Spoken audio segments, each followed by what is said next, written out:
This is Adjourned. a City Council Committee of the Whole meeting on January 27th, 2026 at 7:04 PM. This meeting is being broadcast live via YouTube on the City of Morgantown's YouTube page. Committee of the Whole meetings of the Morgantown City Council are intended to provide an opportunity for council to receive information, ask questions, and identify policy options in an informal setting. No official action is taken at these meetings. At this Committee of the Whole meeting, we have the following items scheduled. First, we have a presentation from the Morgantown Utility Board about Star City acquisitions. And I believe Eric, Eric Carlson. Thank you. Eric Carlson, Morgantown Utility Board. I'm the new board chair at the Morgantown Utility Board, 278 Greenbag Road. First, I want to just say thank you to the city and its Public Works Department. Unfortunately, if you've been outside in the last hour, you see I have a feeling they're getting phone calls again. But they have done a fantastic job in awful conditions, especially given the fact that it seems that snowfall and ice has been completely different depending on what part of town you're in, what part of Mon County you're in. And the roads here in Morgantown have been fantastic. So I thank you to your folks that are out there tonight, and it seems like every night since New Year's in the plows. So as I said, I'm here to talk though about Star City merger with Morgantown Utility Board for their wastewater and sewage, wastewater and water systems. First, I want to start off with kind of an overview of where we're going from here. I think we've gotten to a point where assumptions had been made, and we've learned that the assumptions were not correct. And so we want to make sure from here on out that assumptions are eliminated with MUB in the city of Morgantown.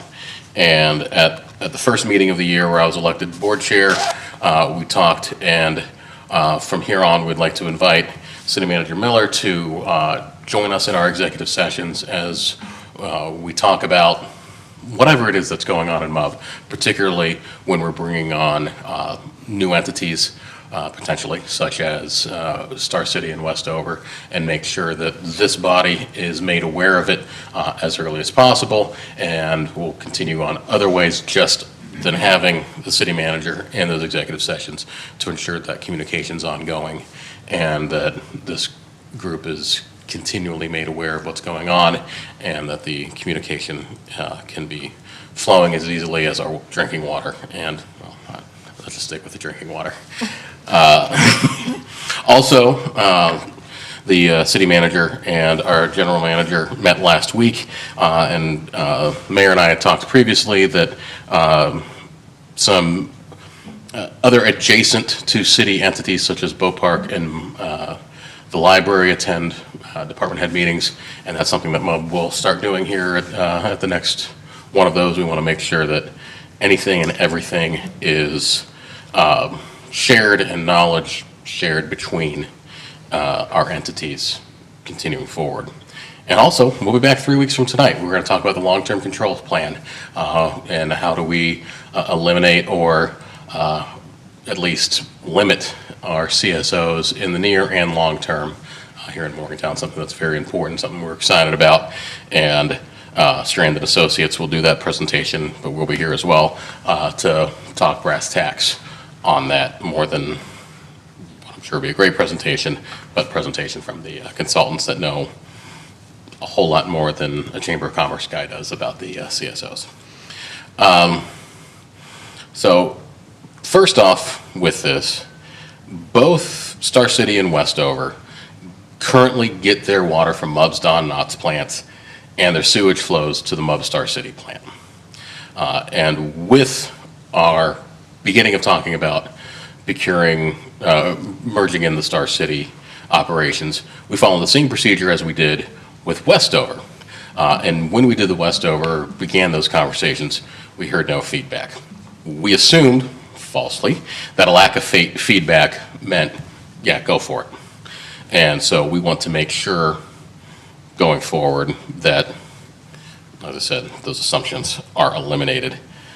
Conversations with Star City first began in the spring of last year. As we initially began the conversations, we put on hold on those for a few months because our capacity just wasn't there to do the due diligence that we needed to find out, one, if we could bring this on, two, if the current Star City rates would work with us, and all of that. And from there, conversations centered around the tariff, and it was determined that it was best for MUB that the Star City tariffs remained as they were.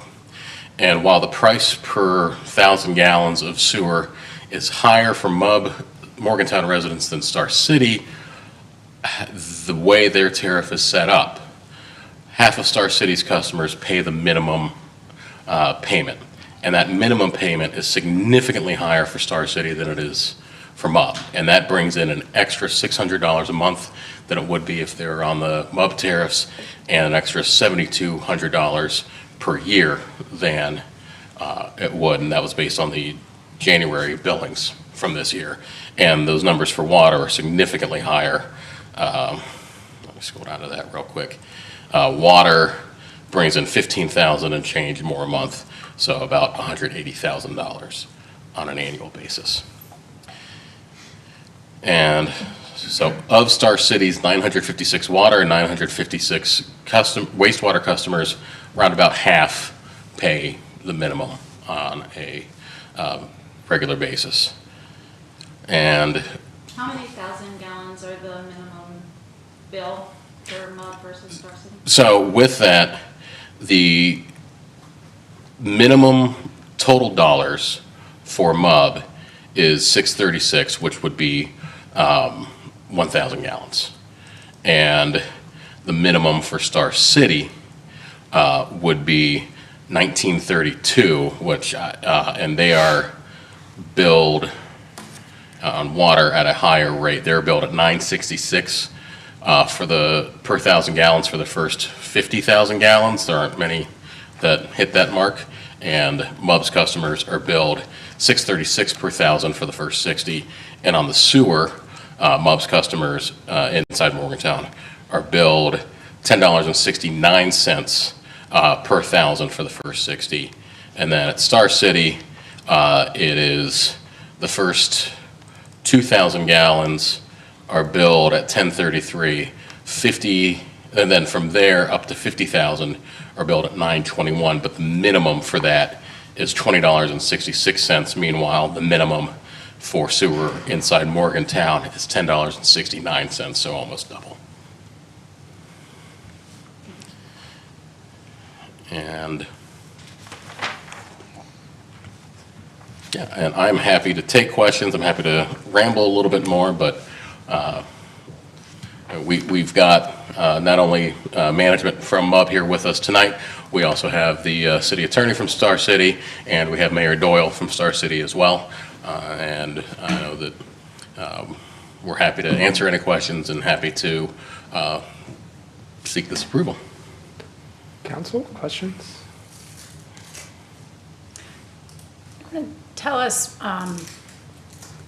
where this has been or whose approval this has so far? Yes, so this has gone through the utility board.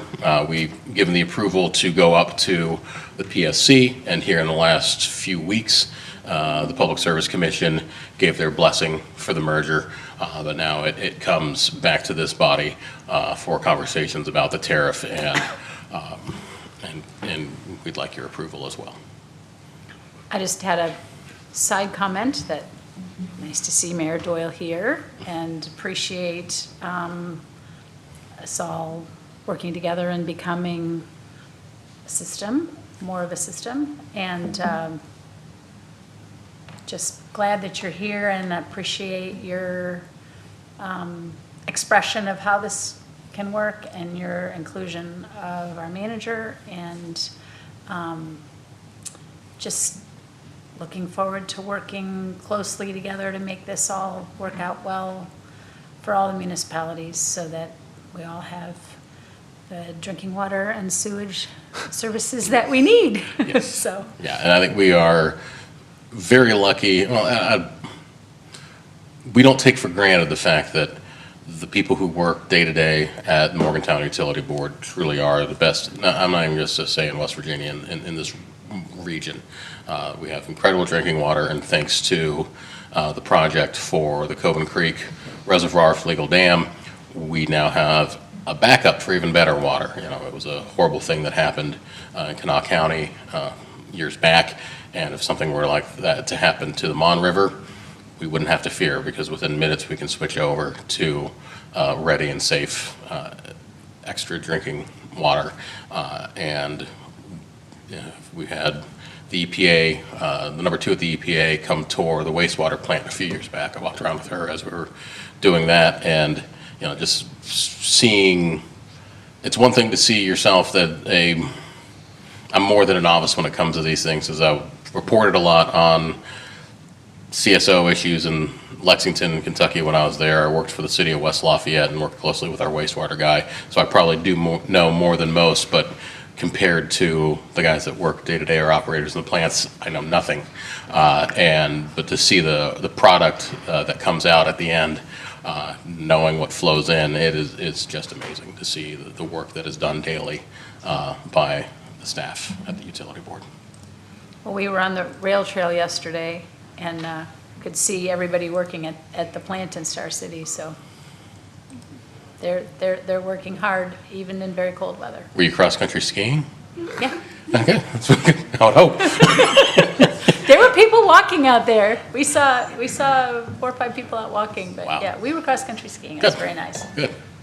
Out to the Arboretum, but it was just fun to see the people that were working at the plant. Absolutely. Yeah, Mike and I were texting on Sunday about how and whether to have staff report, and obviously the essential staff needed to come in, and felt that given the way things had been, best to have people that could work from home do exactly that.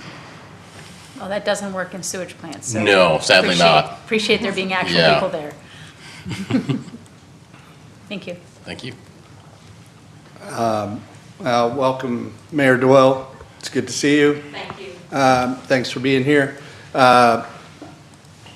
So echo Jenny's comments about the prospects for partnership here and you know, building a foundation through a shared system. I'll start with what kind of engineering assessment was done on the Yeah. current system? Yeah, the due diligence was conducted internally by MUB's engineering and maintenance staff. You know, this was in conjunction with the folks that work for Star City as well. They know their system better than we can, but that's something that the team went in and looked and felt comfortable bringing it in.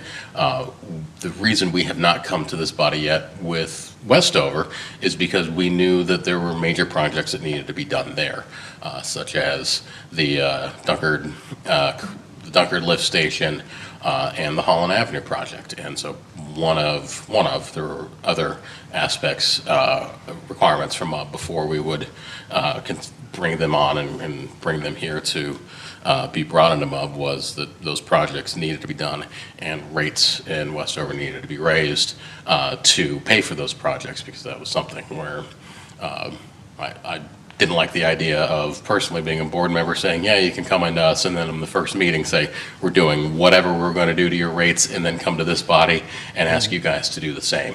And so the same due diligence that was done with Westover was done, and the determination was made of the condition of the infrastructure and also the feasibility of the income that was coming in, being able to pay for it. And if there are things unknown or unexpected to occur, then that's something that we may be back in front of this body if the rates don't cover those things, to make sure that they are right. But that would also go the same with MUB's infrastructure here in Morgantown, or MUB's infrastructure out in Cheat Lake. Yeah, you anticipated my next question. Good. No, well done, Eric. Oh, thank you. And then, last question for me is just, do we anticipate any, obviously there's gonna be some operational changes, you know, we're gonna go and inspect and service a different component of the system, but are there any staffing changes anticipated associated with Yeah, not at this this acquisition? Not at this time. It's from the Star City annual report says 1.5 FTEs to service the current water and sewer. We believe that we can absorb that. If we find out differently, we will have staffing changes. But at this point, it's not. I've volunteered Rich Rogers to go out and do that. He thinks it needs to be warmer outside for him to do that. But joking aside, nonetheless, at this point, nothing is anticipated to be added. But if it's needed, we'll make those changes. Also worth noting, earlier in 2025, we did a pretty competitive increase in pay for MUB staff. And since then, a lot of the turnover has ceased and the inability to fill jobs has gone away as well. So we are, are we fully staffed or pretty close? Yeah. And so our staffing levels have stayed consistent, and we're able to keep up with the work that comes in, even when we have, 23 frozen water meters over the weekend, and bad weather yesterday. Our guys were out there in the field taking care of that for the customers. I'm surprised it was only 23. Yeah, I think, was it 45 total reports, but a few of those were issues inside of buildings, and so help those people get a hold of, understand what was going on so they could bring in plumbers if needed, or raise heat inside buildings to make sure that water was flowing. And yeah, and I think we're probably expecting more, if not worse, this weekend as we dip down into the negatives. That's it for me. Thanks, Eric. Thank you, sir. Hey, lots of questions. And keeping personal feelings out of it. I know in the back and forth with the PSC about providing the financial information and reluctance to do that, it was stated that this was not a financially motivated acquisition. And you say that MUB has done internal due diligence to assess the system, but last March, there's as quoted in the Dominion Post, so I have to go by what, I was not at the meeting, but the town council and the administration has determined that due to the small size of the town of Star City, the town is unable to generate sufficient revenue to finance significant water, sewer, or stormwater capital projects. What capital projects is the system needing that their current rates were not sufficient to? Current Star City rates support its operation, and it is not anticipated at this point from MUB that there would need to be upgrades. When we're back here in a few weeks to talk about the wastewater treatment plant and the upgrades that may be proposed for that to help with CSOs, at that point I would imagine anybody that flows into, I don't want to scoop our consultants, but anyone that flows into that would need to see an increase in rates for those capital projects. But that would be a MUB capital project, not an infrastructure for Star City per se. And you said you don't necessarily anticipate needing to hire additional staff or anything like that. No. I know that taking on any additional infrastructure comes at an opportunity cost. There's certainly, if there's a break or something like that in Star City, if there's upgrades or maintenance needed in a different area, that's work that is not being done inside city limits of Morgantown or in other parts of the system. You don't foresee major, for example, right now I'm trying to get a sidewalk fixed in my neighborhood, and I'm told that it's unlikely to happen at this time because there's a crumbling water line underneath of it, and if any work is done on the sidewalk, it's likely that water line will fail. I would like to see MUB take more of an effort to proactively replace those types of things within the core of our system. So just, I guess maybe that's more of a statement than a question. But I do have a question about the rate policy that you all follow. And you and I have talked, I said, why would we bring anyone in at less than what current MUB customers are paying? And you've given the reasoning behind that, and I definitely see where you're going with that, but when other systems have been acquired, they are generally brought in at a higher rate, and we are told They're that, generally brought in at their rate. which is usually higher. And we're told that when the city of Morgantown, or when other MUB service increases happen, that rate is essentially frozen and will not experience the 3% yearly increase or something until MUB rates catch up to what those customers are paying. Is that correct? Is that generally how things are done? They're essentially frozen, right? Yes. Okay, so Our CFO says yes. what would we do my preference would be to make the policy uniform across the system with the minimum rates and the minimum charges, because that's harder to change in the future once it's in. So if these are coming in at lower than regular MUB rates, what will we do? It's my understanding that the goal is always to get people paying the same rate. Ideally, we want the MUB system to be paying all one rate. So Yes and no. I mean, it's, right now, no. You as a MUB Morgantown customer do not want that, because that means you're gonna start paying for the for the wastewater treatment plant that's under construction at Sheet Lake. It all depends on a multitude of factors. No, understood, but the intention is to eventually get there, which is why they won't see the yearly cost increase that other MUB customers will incur. They are frozen at that higher rate until such a time that our rates would catch up to them. And so these are all things that, as we are entering an era of more and open communication with Morgantown City Council, who appoints the MUB board, these are things that we need to talk about more in depth. So I don't want to stand here and make a statement, black or white, on that. Maybe the easiest way or best way is to have a flat rate across all of MUB customers. Maybe it's not to do that. So it's something that I think should and can continue to talk about, because anytime that a tariff is going to change, anytime a rate's going to change, it has to come to this body.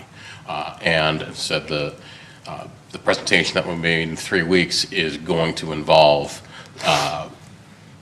in all likelihood, if we decide to move forward with projects, and by we, I mean us and we, that's something that at the very least wastewater and stormwater would need to see an increase to do capital projects. So I think that's something that is definitely a discussion point.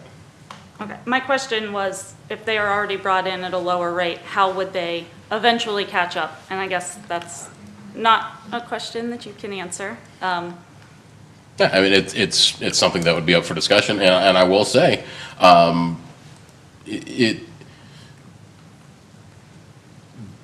the utility board did state to Star City that we wanted them to stay on the rates that they were on. They were hoping to change to the ones that the city of Morgantown currently has. But like I said, that would see a $3 per 1,000 gallon decrease in the water tariff, as well as almost threefold in the minimum payment for water, and about a 50% decrease in the minimum payment on sewer, and for that would be an increase of 30 cents or 36 cents per 1,000 gallons.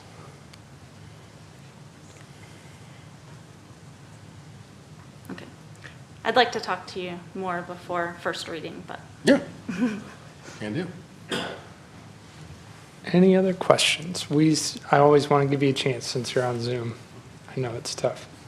No, I'm good. I just wanted to welcome Sharon, Mayor Doyle, and everybody, and thank you for coming into council. Thank you. Thank you, Counselor. Did you have something? Deputy Mayor, if I may, just to share, and I want to thank MUB staff. They sat down with me and Councilor Downs for quite a little bit of time, as I asked a lot of questions and dug into some of the nuances, including talking about pumps and everything that they probably were curious as I asked my questions. They allowed that curiosity, so thank you for that. This may be a known item, but one thing that I'd like to highlight, and Eric kind of mentioned this at the beginning, but was an important factor for me to fully understand related to this, if I may. I had some questions about flow and capacity and how taking on another system would drive us towards, would we need to update our plants sooner? What is our withdrawal permit impacts and items of that? So I wanted to highlight that this is an entity that's already really serviced under a contract model.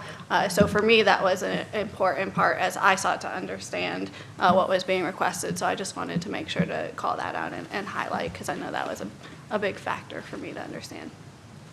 Okay.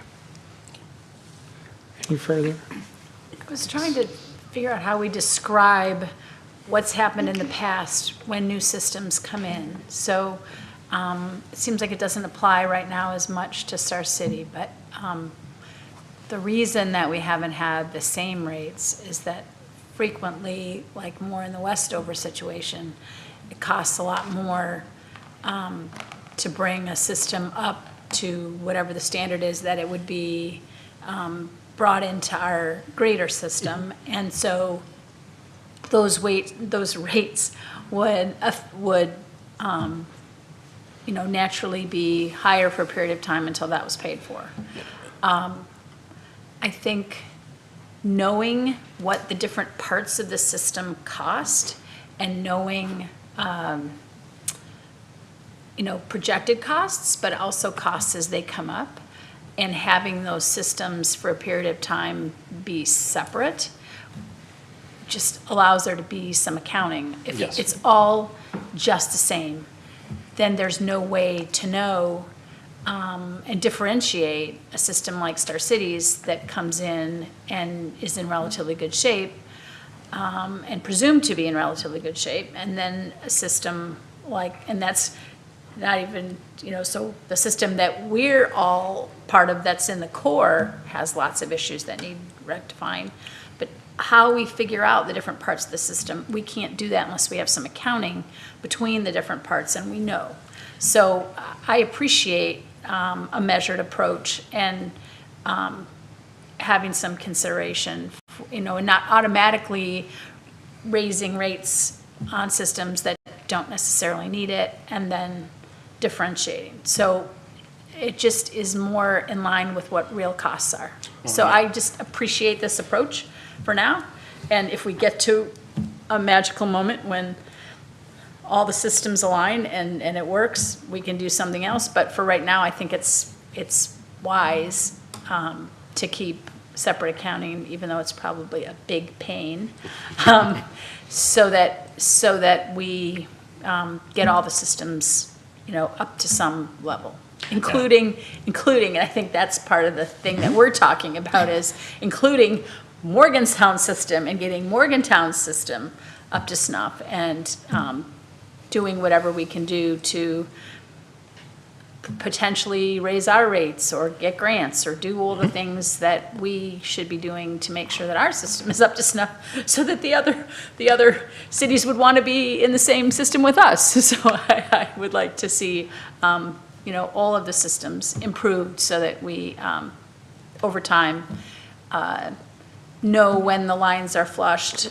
know that our systems have been checked out, know when there's going to be improvements made, just all the different things that we can do that we can work on together to keep the whole system in good shape. Look back here real quick. This is the first merger with a municipal utility that we will have undertaken, correct? Yes. So that's another big differentiator in this. Yeah. We have undergone mergers many times in the past with public service districts. And those tend to be much smaller contingencies, whether they have packet plants or whatever it was that was servicing them. They would come in at a much higher rate because they have a whole lot less people trying to pay for a system. It's why I like living inside city limits instead of living in an HOA. I know my roads are going to be taken care of out of what comes out of my taxes instead of paying a fee each month that hopefully then goes towards the roads. So it's, Yeah. It's still, Yeah. this is less than 3% of MUB's current customer base, so, you know, I think it's not a huge leap, right? And this isn't a big stretch. Right. In terms of capacity. I appreciate City Manager Miller's questions and experience along those lines very much. So, thank you. And we do want to welcome other cities to be part of the system, since they already are. We're just formalizing it, so it's very appreciated. And to be clear for like people at home who may not know, I mean, and you can correct me if I'm wrong, but when the acquisitions that I've been a part of and understood is that we had major capital projects that we had to complete in order to bring those systems into good standing. And and what we're saying here is that that's not the case with Star City, right? correct. Yeah, I'm happy to hear that MUB has done some sort of assessment at least, because the reluctance to provide financial information to the Public Service Commission paired with the statement about the inability to bring in enough revenue for capital improvements really sends off alarm bells in my mind. All right. Do we want to go ahead and move this to an agenda? Yes. I would. Yes. Move it to an agenda. All righty. Thank you so much, Thank you. Eric. Thank you all. Louise. Thanks, Eric. Much appreciated. Thank you, Mayor Doyle, Thank you for all. being here. And I do like normally sticking around for these, but I'd You like to guys are get home for good. Go bedtime, home. and so. And it's snowing right now, Yeah. so I don't know. Yeah. It's Thank going you to be guys. bad by the Much time we appreciated. run out. Thanks. All right, next up, we have strategic plan interim report presentation. As Deputy Mayor, while Shannon's getting set up, we do have Shannon Davis here. She's our Special Projects Coordinator. She's really taken the reins. One of the things as I came in, I said, we've got a strategic plan, which is great, but let's live the strategic plan, let's work the strategic plan. And so we're now about 2 years into our current strategic plan. And so Shannon's here to share with you all some highlights of the successes over the last 2 years, as well as talk about some identified priorities as we look forward to the next 2 to 3 years as well. Shannon? Good evening, counselors. So this is fairly new for me. I am new to the special projects role, but I'm previously from the communications department. So bear with me as I do one of my first presentations with you guys. So for those of you who are kind of new to council, the strategic plan is going to kind of go over the why behind why we did everything. We used the intended structure that was originally developed, which was kind of a trickle-down effect of goals being the overarching, feeding into primary objectives, which would then lead to our strategic and, practical progress that you can actually see. And for those who are at home, that would kind of mean when you see strategic outcome area, that means the goal that we are going towards, and priorities are the objectives that we actually went towards. So our update will kind of show each of those priorities and objectives. So as we go into it, this is a little bit on the smaller side, but to kind of dive into it and give a little bit of information, I wanted to kind of talk about what is encompassed in it. So this was determined by some of you who are still on council, as well as some of our previous counselors. And the areas that you guys kind of wanted to target specifically were compassionate and engaged, excellent and responsible, connected and well-maintained, vibrant and prosperous, and safe and welcoming. And each of the smaller sections in blue in there are kind of the target areas, those specific objectives that we're kind of going towards and our priorities. So we'll kind of dive down deeper into each of these as we go through. So some of the big ones for community engagement specifically were the Citizens Academy program, as well as the hiring of our community development manager.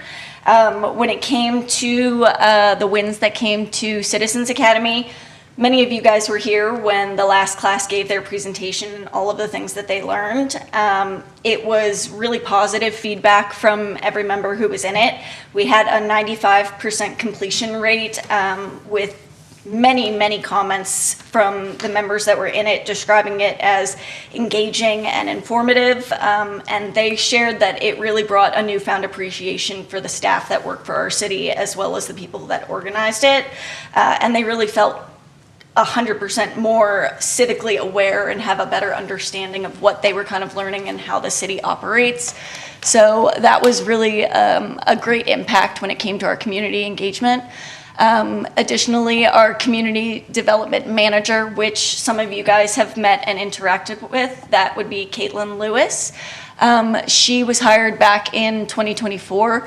She's been a big component of some of our downtown community cleanups that the city has done, as well as a big part of the community tool trailer that we now have the access to, which has over 500 tools. She now also oversees our city ambassador program, which has been around for a while, but it's kind of getting housed under that department to kind of go along with developing our community. So those are some of the bigger pieces that kind of came along with our community engagement wins. When it comes to social service coordination, one of the big things that we wanted to stress is that the city doesn't typically directly provide social services. We're more of the coordinating role. So one of the big parts that came along with it was the CDBG Food Assistance Program, which delivered 5,600 food boxes. And just to kind of preface this, that program launched in June 2023, but it went through all of 2024. So it does, cover pretty much an entire year of our strategic plan. With that, we were able to provide 14,500 meals to over 1,500 households, and it was supported by state-funded grants. And we were able to partner with Salvation Army, Senior Monongalians, and Meals on Wheels, with Mountaineer Food Bank assembling all of those food boxes. So that was a really great win as well. Additionally, our MPD police social worker, Kelly Rice, she has assisted with 150 individuals since coming on board, with 238 calls supported through her role. So she tends to tag along with our one of our other units within the police department. So she has gone on 238 calls, but she specifically has helped those individuals finding resources within our community and different organizations that they may need. She supports 5 local agencies and was awarded our West Virginia Municipal League All-Star Award for cost savings. So the addition of having her on staff has been making an impact within our police department. Affordable housing is our next one. So some of the big points for this were Resolution 2024-21 and the housing study. So that has kind of given city management a better idea of some of the affordability challenges that were faced in this area, and has kind of opened up the conversations for some of that stuff. Additionally, we have, as part of this, been able to provide funding to Catholic Charities Grace Shelter and helping them sustain and strengthen their operations. And it was part of the larger warming shelter at West Run, which is operated by the West Virginia Coalition to End Homelessness. So that has kind of all been part of that process, which is still going to continue to grow as we move into our future years of strategic plan. And then there is the demolition of condemned buildings. So using funds that came from CDBG and DLAP, we were able to demolish 7 properties with 11 more planned in the upcoming year. That included projects like the former Bartlett House, which is not only a beautification part, but also the plan is for affordable housing to kind of be part of that as well. So fiscal sustainability was another big area. One of the biggest parts that came along with it was the pension reform and fire fee increase. So with that, it kind of allowed us to ensure reliable service delivery and meet the needs of residents, businesses, and community partners within our available resources that we have. And it has generated essentially a lot of money, honestly. It has been a big growth, and it has kind of really done some positive things within our finance department. Before that change and the comprehensive strategy, the pension funds were over 100 million underfunded. So it kind of shows the severity of the financial gap we were facing and why that new approach was necessary at that time. And then additionally, grants that were awarded between 2024 to 2025, we had about 14.78 million that went to a variety of different projects, including infrastructure, public safety, community development. Some of the specific ones are the new fire station that is planned, Greenmont's neighborhood revitalization, and some of the ADA sidewalk upgrades. All of those are kind of a system that we've had in place. And I know in particular, our grant writer has quite an amazing success rate when it comes to getting those grants for our city. So we are very blessed with what we are able to get thanks to her. Workforce development and retention. So one of the key things was we were able to streamline background checks and DMV reporting, which may not seem like something that is a huge win, but it is able to make it so our turnaround time for hiring public safety officers is a lot quicker. So we're able to kind of get them through the process and staffed and on board, much faster than what we were in previous years. There was kind of a lot of red tape that we had to go through. So this new system has kind of allowed that to speed things up, essentially, if that makes sense. Along with that, they were kind of able to create standardized onboarding and offboarding tools that directly also are associated with that. Something else that was very large in workforce development and retention was the switch to active recruitment, visibility, and retention initiatives. So with that, we have had a couple of national recruitment videos that were produced and shared, as well as a more proactive outreach exposure. So both our first responders and our internal staff, like public works and things like that, we have been trying to showcase more within city communications to kind of express what they're doing and the needs for hiring and things like that. Our HR department has been targeting recruiting specifically at local college job fairs and working with hiring agencies locally to try to fill some of our positions that may be eligible for some of those newer hires. We were able to provide sign-on bonuses and staff referral incentives for some of these tough-to-fill positions as well. The Ride with the Recruiter program was brought to life, and since its conception, we've had about 30 to 40 ride-alongs. And then we've also had a fire promotional ceremony established, which just kind of honors our fire department and their rankings as they kind of move through the system. And then we have also started doing some more visibility when it comes to our hiring, like hiring magnets and banners that were displayed as well. So for efficient and resilient services, we had the Safe Streets and Safe Community Service fee. And with this one, the weekly fee was expanded for road surfacing. It was originally $293K prior to the implementation, and now it's about at $1.4 million annually, which allowed us to deliver more miles of paved streets and over 500 ADA compliant sidewalks. In addition to that, it's allowed for more in-depth repairs, such as the full rehab of North High Street. So a lot of that has been quite efficient and very helpful to kind of how we're able to address road conditions in our area. Additionally, we had technology and operational upgrades. So We had the modernization of our permitting, code enforcement, and rental registration systems. And for those who don't know, that would be like our CityWorks platform. So how people are able to kind of go on and log some of those things. We also had upgraded network and added disaster recovery capabilities at the public safety building, as well as the phase 1 of our council chambers technology, some of the nice things that we are using here today. Work in progress. Yeah, right. It's still working, but it's going through.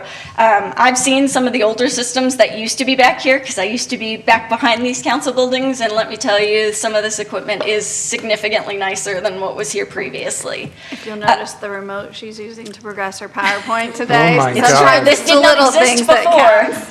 And then, in addition to that, there were upgraded security systems that were added to various city buildings and new cameras that were installed downtown, specifically using our IT department to do some of those services.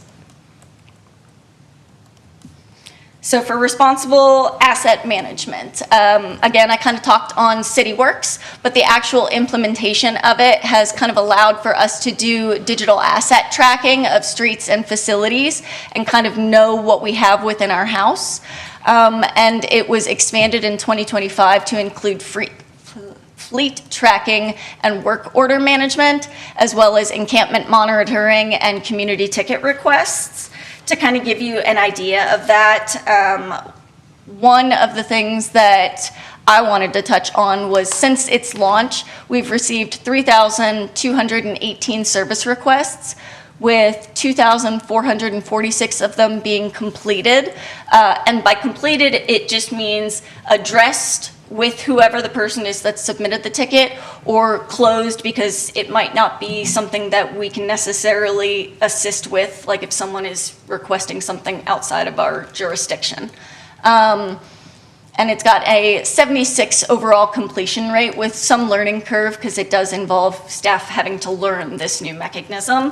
One thing that I did also want to highlight as well is that 52% of the requests received are specifically related to our Public Works Department, and their completion rate per our Communications Department is about 93%. So given that our roads and things that come from Public Works are a pretty important topic to our community, I thought it was great to highlight that their completion rate is so high. And then, Shannon? yes, If I may. absolutely. So, you're that's under CityWorks implementation, right? Yes. But are we talking about, are those coming through 311? Those? Oh, that might have been on a different bullet. I apologize. I No, might have that's okay. I accidentally put wondered- that on the wrong one. My question was, is there some integration between 311 and CityWorks? But There is. yes? Yeah, so Okay. any of the 311 Nice. tied to an asset that is built into CityWorks. And so whether it is a work order or something created in CityWorks or a citizen complaint that's coming through 311, that creates a work order that then closes out. So it is two separate systems, but they tie together for Yeah, the no, actual asset. that's fantastic. Thanks, Emily. And one of the things that I kind of wanted to touch on too, since you brought that up, thank you, Mark, is, for example, like with some of the work order management things, you guys may have seen on the city's social media a couple of months back talking about how the city does all of the maintenance on all city vehicles in-house. They do tracking of pretty much any of the work orders that come through there. They're able to kind of keep a close eye on all of that, which that was not something that was necessarily done previously. So it's definitely created a much more comfortable system for us to kind of keep track of everything that's happening within all of these different sectors. So for enhanced connectivity, we have Dorsey to Downtown project. So it was backed by an $8 million federal raise grant, and it will improve access to sidewalks, crosswalks, intersection upgrades, and a climbing bike lane. Let's see. And it will impact 4 schools, 3 parks, 5 neighborhoods, and the downtown area when it comes to that.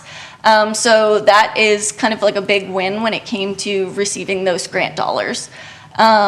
Additionally, the United Express and SkyWest jet service launch, that one has been very large. Previously, when it came to emplanements out at the Morgantown Airport, we were annually seeing about 10,000. So it's grown significantly just with that switch to having emplanements that meet 15,000 plus, which has unlocked increased federal aid. And I have heard quite a number of very positive stories about this change in service, including but not limited to, doctors being able to fly in for emergency surgeries that weren't able to previously to assist at WVU Medicine. So it has created quite a large impact.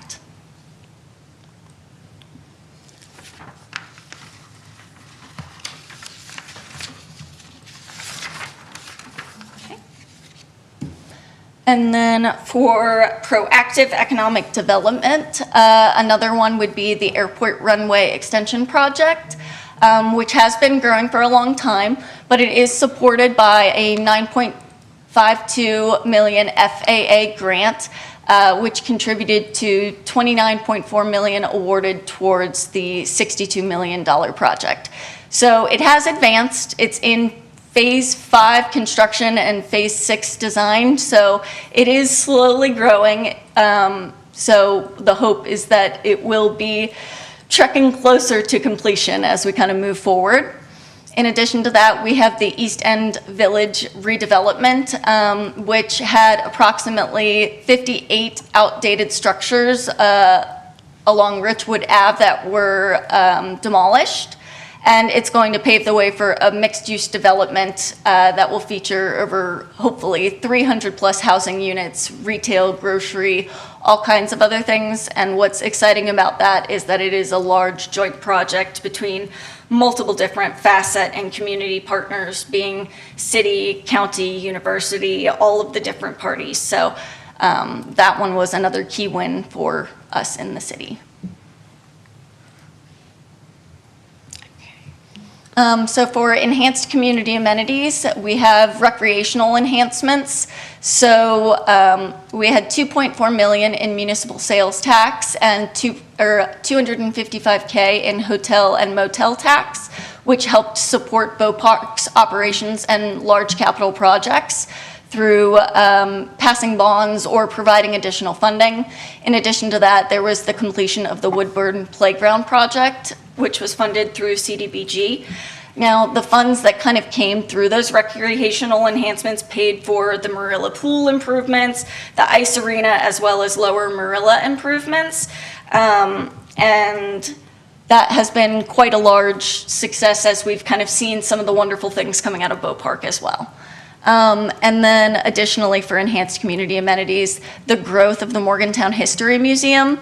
Since 2024, we've had over 40 events there when previously there were not events of this size, including tours, outreach, and fundraising events. 10 new exhibits that are refreshed, and so some of them are permanent, whereas some of them are rotating exhibits. They added a research library and art gallery exhibit there. And then they also have kind of partnered in the acquisition of the Mon County Historical Society archives and the Eastern Roller Mill. It'll be a future satellite location for them. And then I also added this, while this is more of a 2026 thing, I feel like it kind of adds to the growth of the History Museum.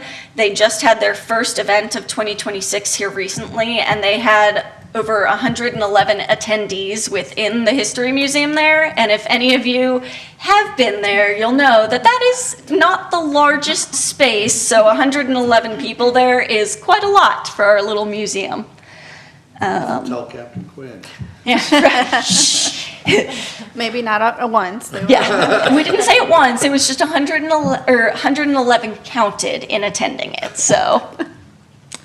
For vibrant public places, we had the establishment of the Morgantown Mile POTA, which is the walkable downtown experience for being able to kind of get your drink within the downtown community and walk outside with that drink and experience our downtown.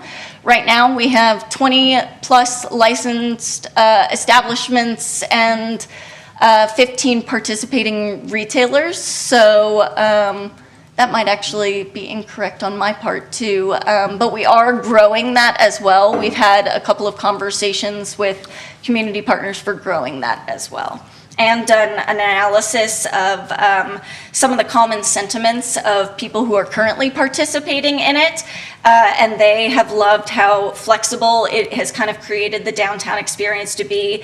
It has encouraged people to have impulse purchases as they're kind of coming into their establishments, as well as really positive customer reactions, and they just like being part of the collaborative culture downtown too. And then next for that, we have the Ruby Amphitheater improvements and the concert series, which I know Vincent gave his presentation earlier in previous months, but the concert series now attracts over 50,000 attendees annually from over 20 states. And they have over 17 events that are offered at the amphitheater, and it's now getting nationally recognized as a venue, so that's been quite a win for our area. People from all over the state talk about it. There was one man in general who I know that travels down from Pittsburgh every Friday just to go to the concerts there, so that has been a really great growth for our downtown environment. Pardon, as well as Yes. some international calls that This you is received. true. So just so we give full credit here. Absolutely. And then for beautification and cleanliness, we have the Lower Greenmont Neighborhood Park Development. So there's a lot of things that have been coming out with that. The $3.3 million in federal funding, including $2 million in congressional earmark and CDBG funds. It's going to have a new park along Deckers Creek and some demolition of blighted structures and street reconstruction. And one thing that this was just recently in the news as well, so for anybody who may not know about this, the gift from WVU of the pedestrian bridge that will go along that will also kind of help with connectivity, and that will kind of be just an added bonus with that specifically as well. And then we have this City Ambassador Program Impact. So there's a lot of numbers in there for you guys to kind of see what kind of an impact they've had within our community. But some of the bigger ones were over 2,000 business check-ins and interacting with over 4,635 residents over the last 2 years. And if you think about it, for a team of 2 that are full-time and 1 that is a part-time staff member, that is a lot of different people for them to be interacting with. They have done over 31 events that they have supported, whether that be, you know, walking around as a public face to just kind of communicate with people, or actually participating like in trick-or-treating events or other things downtown. They've done different cleanup tours and volunteer events. And additionally, they have been one of our organizations that do our community bus passes, and they themselves have distributed over 300 plus. So they are doing a lot of work in the community, and I'm excited to see how they grow now that they've kind of moved under the ownership of development services as well.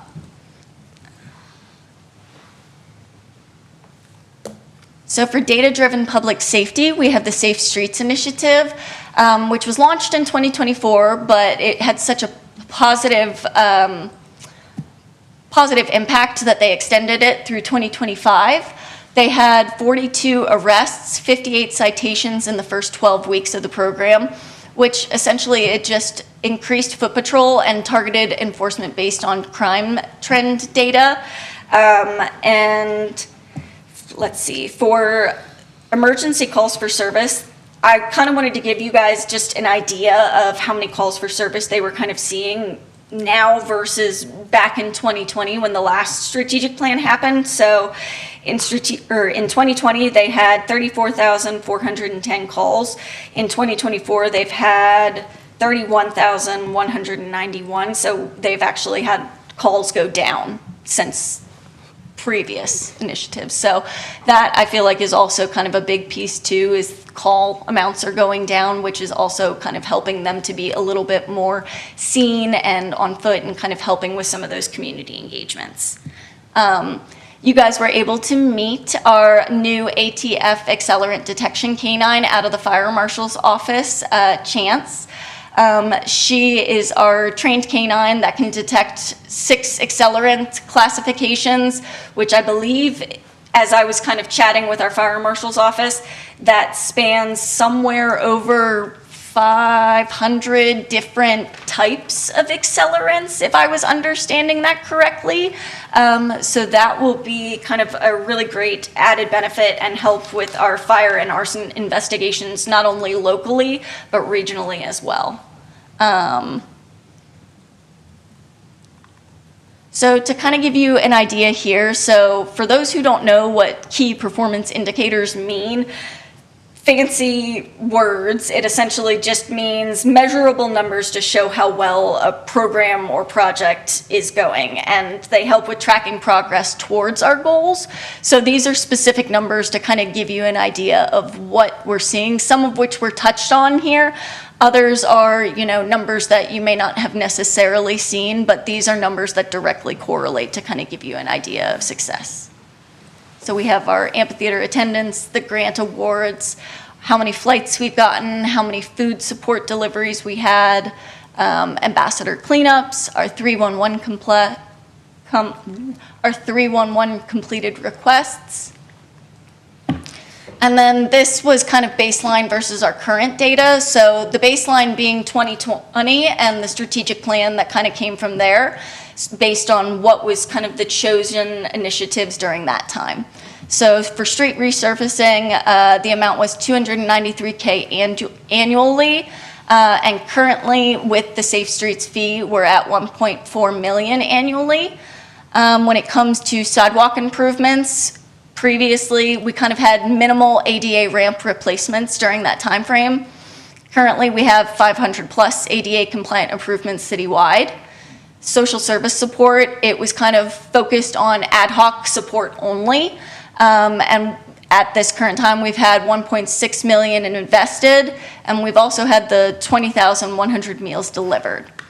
Community engagement, we had limited engagement previously. It was kind of focused primarily on council and our boards and commissions meeting. Those were kind of how we did our community engagement, was through you all, whereas now we've kind of shifted gears to kind of be a little more public facing. So with our expanded Citizens Academy, some of our added engagement initiatives like Municipal Government Week, as well as support for community cleanups and things that we do in that event, as well as some of our community event programming, like when we did the Great Race downtown, just kind of getting out and being more involved with the community in general and our roles.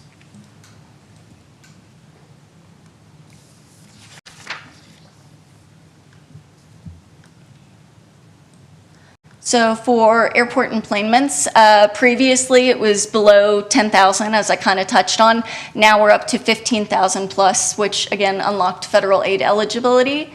For public art and music, the baseline was kind of, we had a few installations that were put in and music opportunities that were provided. Currently, we have 60 plus installations that have been done in this time frame and 20 designated sites, a lot of which have been done with the help of Main Street Morgantown and some of our cooperative groups that we work with. And then Bow Park and HRM Park have kind of broadened our music series, which has kind of allowed for much more public engagement as well. And just kind of a more vibrant public arts and music scene within our downtown community. And then when it comes to financial reserves, it was limited with no sinking funds and underfunded pensions. And currently our reserves exceed 6 million with 1 million HRMP sinking fund, a new business maintenance sinking fund, a sustainable pension strategy, and the use of money markets. So we've had quite a large amount of growth in multiple areas. Something else that I kind of wanted to touch on that may not necessarily be as big of a deal, but I feel pretty strong about it, is we've had a growth within our communications department as well of how many people are actually engaging with us on meetings like this, where, how many people are watching our content, how many people are actually checking in on our social media accounts. So we've had in 2024, they haven't finalized the 2025 numbers. They had over 628 hours of people watching our YouTube content, with over 111,000 interactions across all 7 of our social media accounts. And then the city website was visited 173,000 times for people searching for information about whatever it may be that they are needing to gather from our page. So we've had a lot of growth across the page. There are definitely some things that are still needing improved on all of these. I will not doubt that, but overall, we have definitely had a lot of growth in many of our areas. So for strategic opportunities, that kind of is more talking about what our plans are for 2026 into 2027. So these are just a couple of the things that we will be working on in each of those specific areas. For example, when it comes to proactive economic development, they're going to be looking at reviewing and updating zoning and subdivision and land development ordinances.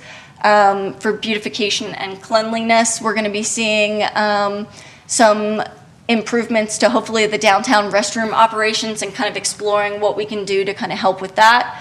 Community engagement, we're going to be launching the Morgantown Mosaic program here soon, hopefully, which is a mini grant program for citizens.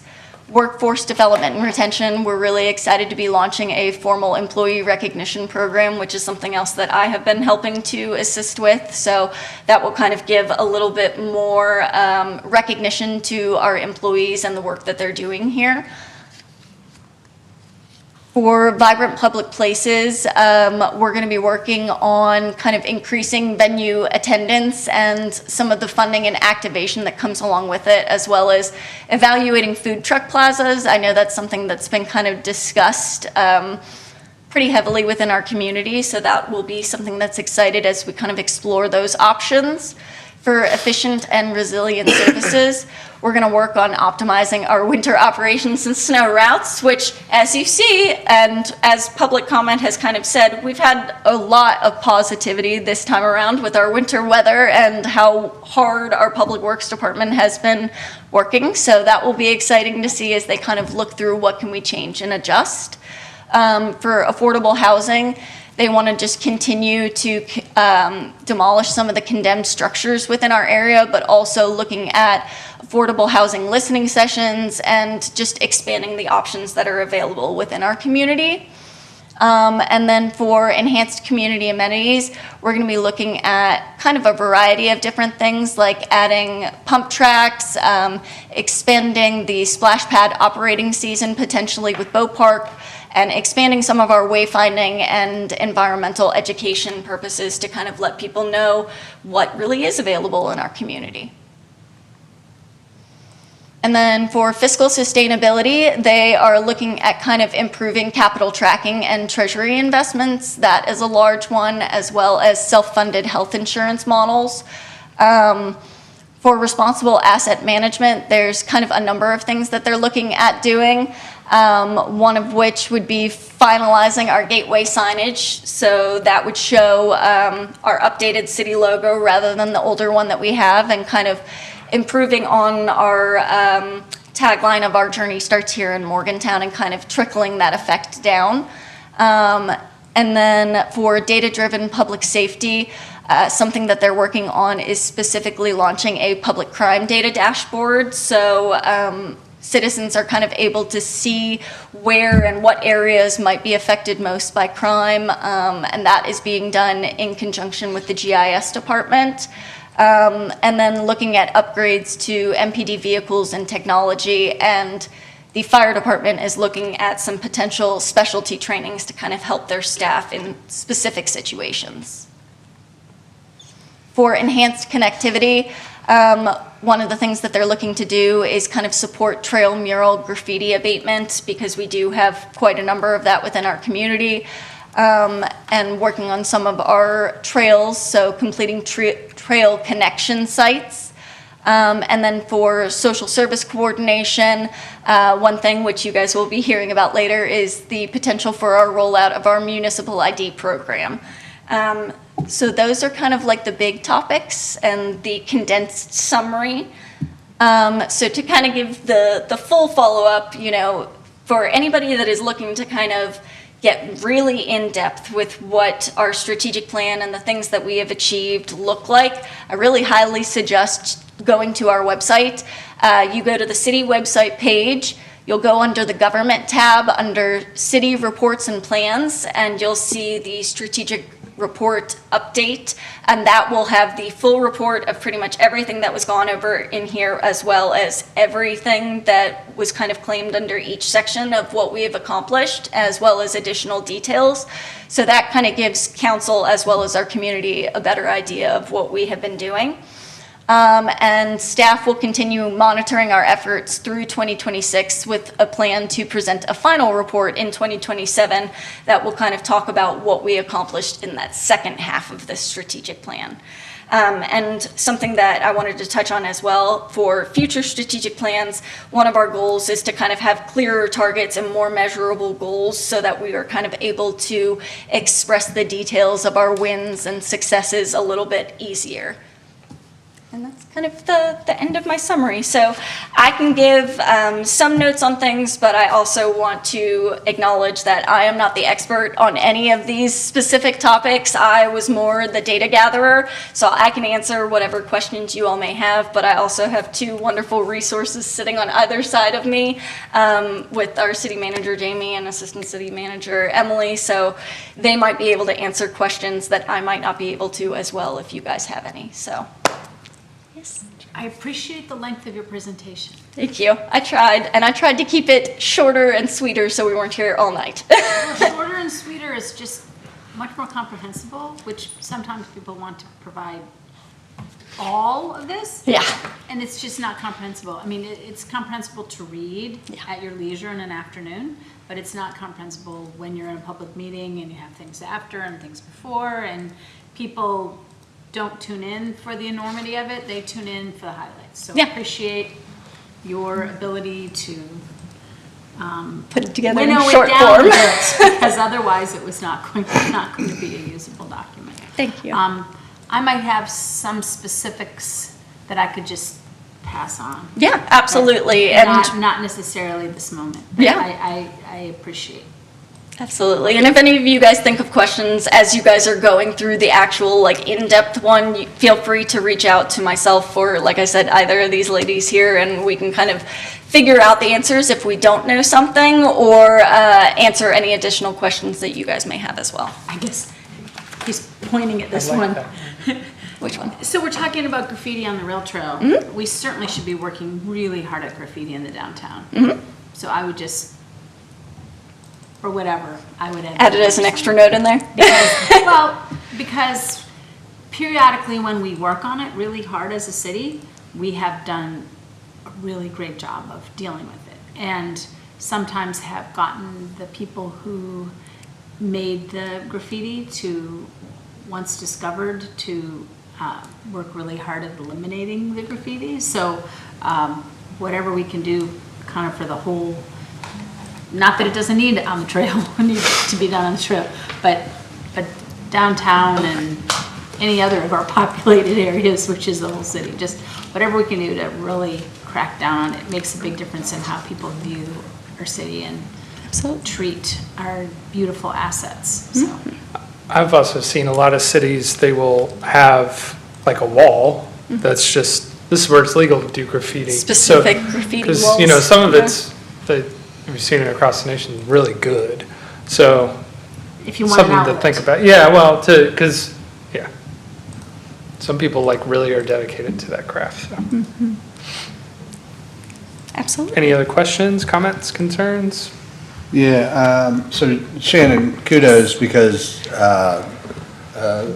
this document, and I mean, it's a new document, but in terms of the strategic plan, what you produced, there's been a ton of progress since the first time I saw this in July.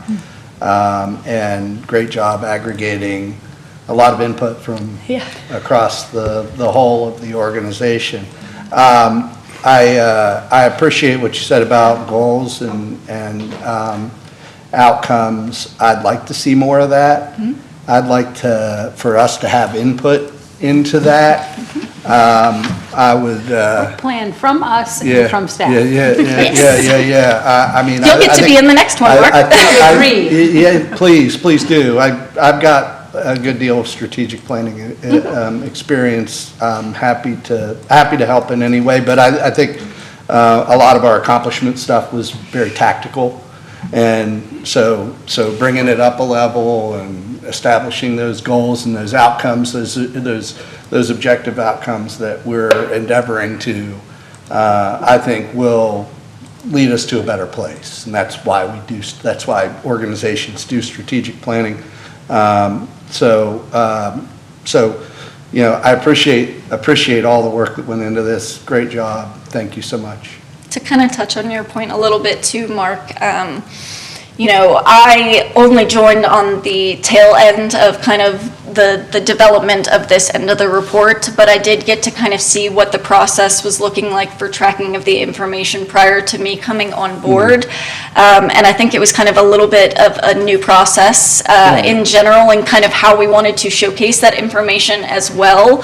So I think there were a lot of learning elements that probably came from it. So I think we're just going to be stronger the next time we come around and do our strategic plan, because even seeing how we were supposed to be tracking it versus what we kind of switched to make sure that this was understandable and palatable for everybody to kind of understand was definitely a big switch from even what was recommended by the company that we worked with in producing this. So we do all these things, all these little things for a big reason.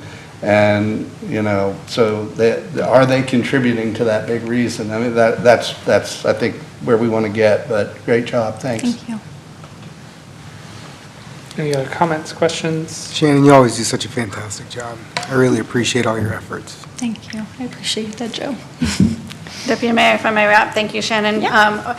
Certainly, our staff does great things day in and day out, and Councilor Downs, you mentioned the little things that they do each day, and we certainly cannot capture all of the successes and the consistency of operations and the great things. So always want to appreciate the fact that we highlight the successes that we had, look for going forward, but recognizing as well that we couldn't highlight every day of the hard work that goes on. So looking forward to working with the team on creating more of a scorecard system and things like that as we adapt it for the future.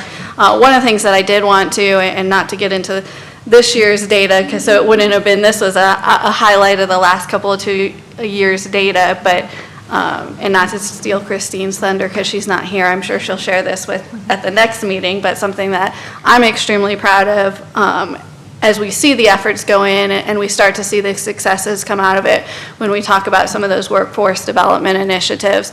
One of the things that we've had a lot of meetings with and we've had a lot of discussions on is focusing on the number of vacancies in our police department. What does our recruitment process look like? Certainly there's been some items highlighted here that we've tried to make that process easier without lowering the bar, if that makes sense. We want to make it an efficient process. Recruitment in the world has changed, and we want to keep up with the times as well. So there's been quite a lot of effort towards increased recruitment efforts in the last couple of months out of the police department, and we just completed a examination and agility test this January 24th.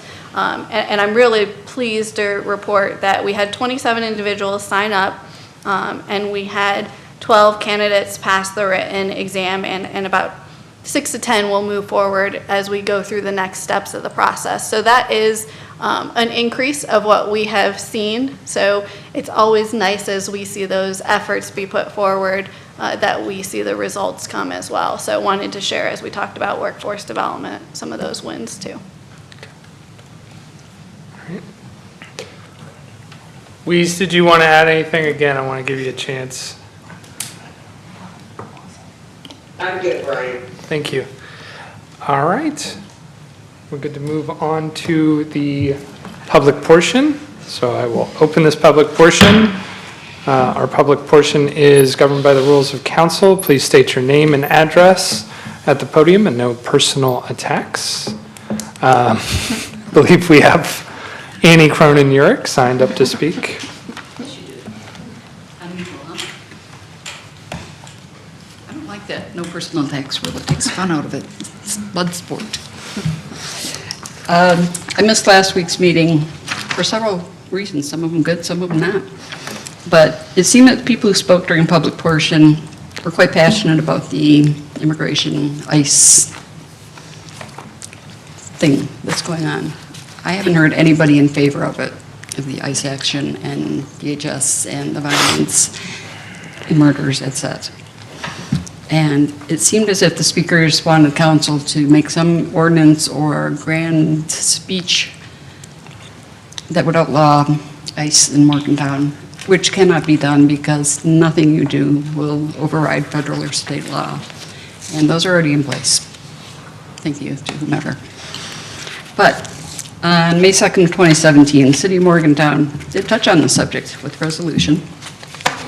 It has 7 whereases. Before it gets to the important part, Morgantown is proud of the contributions already being made to our community by immigrants, refugees, and asylees. And it is resolved by the City of Morgantown that we welcome and support immigrants, refugees, and asylees, regardless of national origin. And further resolved, the City of Morgantown opposes allowing fear and anger to dictate laws and policies and urges the avoidance of sentiments that turn us against our noblest traditions of inclusion, equality, and cultural growth. So this is labeled the resolution supporting the rights of immigrants, refugees, and asylees. And those of us who are picky would say, but refugees and asylees are immigrants, and you could have just said immigrants. But the specificity is good because that includes everybody. And it, yes, so the city has made a statement on it, and that's about as far as you get to go, I think. And the statements that the mayor and deputy mayor made came under some fire, and I'm not sure why. And I'm not sure what else was expected of you. And that's part of why I didn't come last week, because I'm sure something more would be expected of the Human Rights Commission. But there's nothing that we can do about it either. But I think everyone here encourages people to do their demonstrations and stay on top of this and be aware and be helpful. Next up, thank you for appointing new commissioners to the Human Rights Commission. None of them were sworn in for a meeting last week, but that's okay, they all showed up anyhow. And asked me to write a strongly worded email to council requesting that you reconsider the rule about speaking after proclamations. I have not written it yet because I thought I would bring it up here and see if that helped any, since you'll be addressing boards and commissions in your executive session. We'd like you to reconsider the policy about not allowing speaking after proclamations. We have an upcoming proclamation, which I believe is next week, for Black History Month, which, lo and behold, was born in West Virginia. I did not know that. Its history here is rather stunning, and I believe should be spoken to, and I'm going to go over my 4 minutes. I'm really sorry. It's important for us to speak right after the proclamation because people sleep through it while it's being read, for one thing. And if you question that, go look at the tape from the December 2nd, 2025 meeting, and you will see somebody yawning so hard during the proclamation, it looks like his head is going to pop off. And then I sat down and I got up and did my bit, and nobody was left here to hear it. So the people watching on YouTube heard what I had to say. But it's important to have the comments go with the proclamation so it's got context and meaning. Otherwise, there's no point in us doing them. And that is part of our job under the ordinance to address milestones, observations, special observances, and why they're relevant to the people of Morgantown. By relegating our comments to the public portion, we have lost the moment, and the comments become fully irrelevant since there's nobody here to hear them. So if you please reconsider that, especially in light of the upcoming Black History Month proclamation, on which I worked quite hard, which is shockingly rooted in West Virginia. Something that makes me downright proud. I'm not sure why that rule came in to begin with. It was, the Human Rights Commission makes 6 proclamations a year, and nobody else has made more than one. So I might take that personally, that I'm the one talking too much. Probably. But still, when the Human Rights Commission is doing its job, we shouldn't be relegated elsewhere. Thank you. Okay, seeing no one else from the public, we'll move on to our items for discussion. The first item is item A, a municipal ID program and ordinance providing standards for municipal identification cards. And I believe, Shannon, we have you again. I am. I'm back again. So I will be the staff member that is facilitating the municipal ID program for the time being, unless something changes in the future. But to kind of give a little bit of a summary of what the program's intentions are for maybe someone tuning in at home who may not know what it is. The plan is to provide a secure, low-cost photo ID for Morgantown residents ages 14 and up who may or may not be facing barriers to getting a state or federal ID. And the purpose of it is that it will verify their identity and residency so that they're able to access city services, as well as some community participation as well. And kind of one of the questions that I've gotten asked the most about this program is why?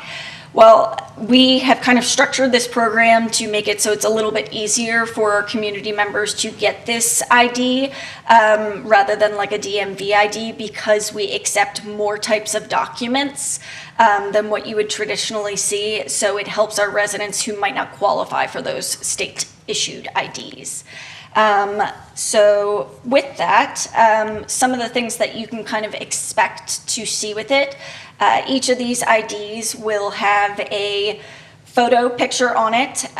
It will have their name, address, birthday, eye color, height, any allergies if they have some, a signature, as well as a unique ID number that is associated with their card, and their issue and expiration date, because these IDs will only last them 2 years.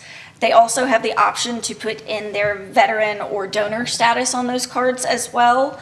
And then with that process, I'm going to kind of talk through like the how-to go through this process.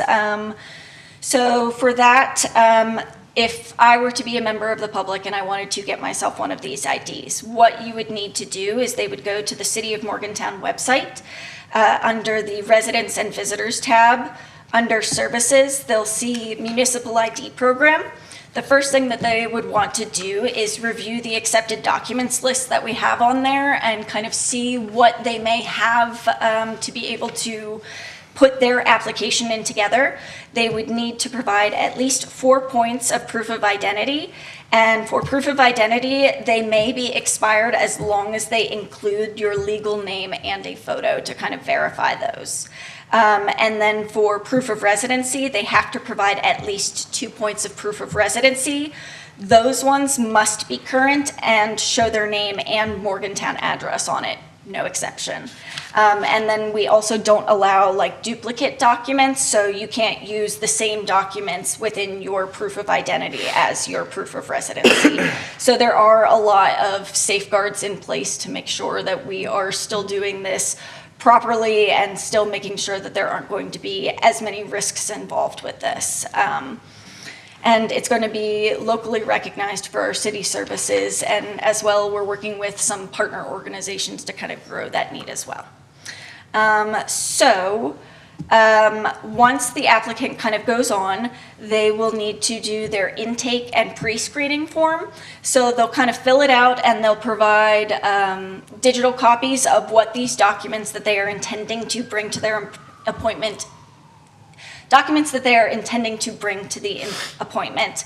I, as the staff member, will review them, and within 24 hours after reviewing, all of their documentation has to be deleted. That is also my way of being able to know when they're available to schedule an appointment with me. We're only going to have specific days available for people to come in. We're doing, I believe I have it as the first Monday and Wednesday of each month, and then the last Tuesday, Thursday. But the specific details of that can be found on the webpage for it, of the specific hours and dates each month that I'll be available. And people will be able to schedule that appointment with me. And then once their in-person appointment comes in, they'll come in with those original documents that they have. They'll have their documents assessed by me, making sure they look correct, everything, all the information matches. They'll have their photo taken on site, and then they will proceed downstairs to finance and provide their payment unless they have been approved for that waiver in advance. And then after that, they'll take the receipt, come back upstairs, give me their signature on the pad, and we'll provide them with this ID that will have their information on there about what is available services. It'll have their information that we discussed, on the card, and they'll be able to use it within our community.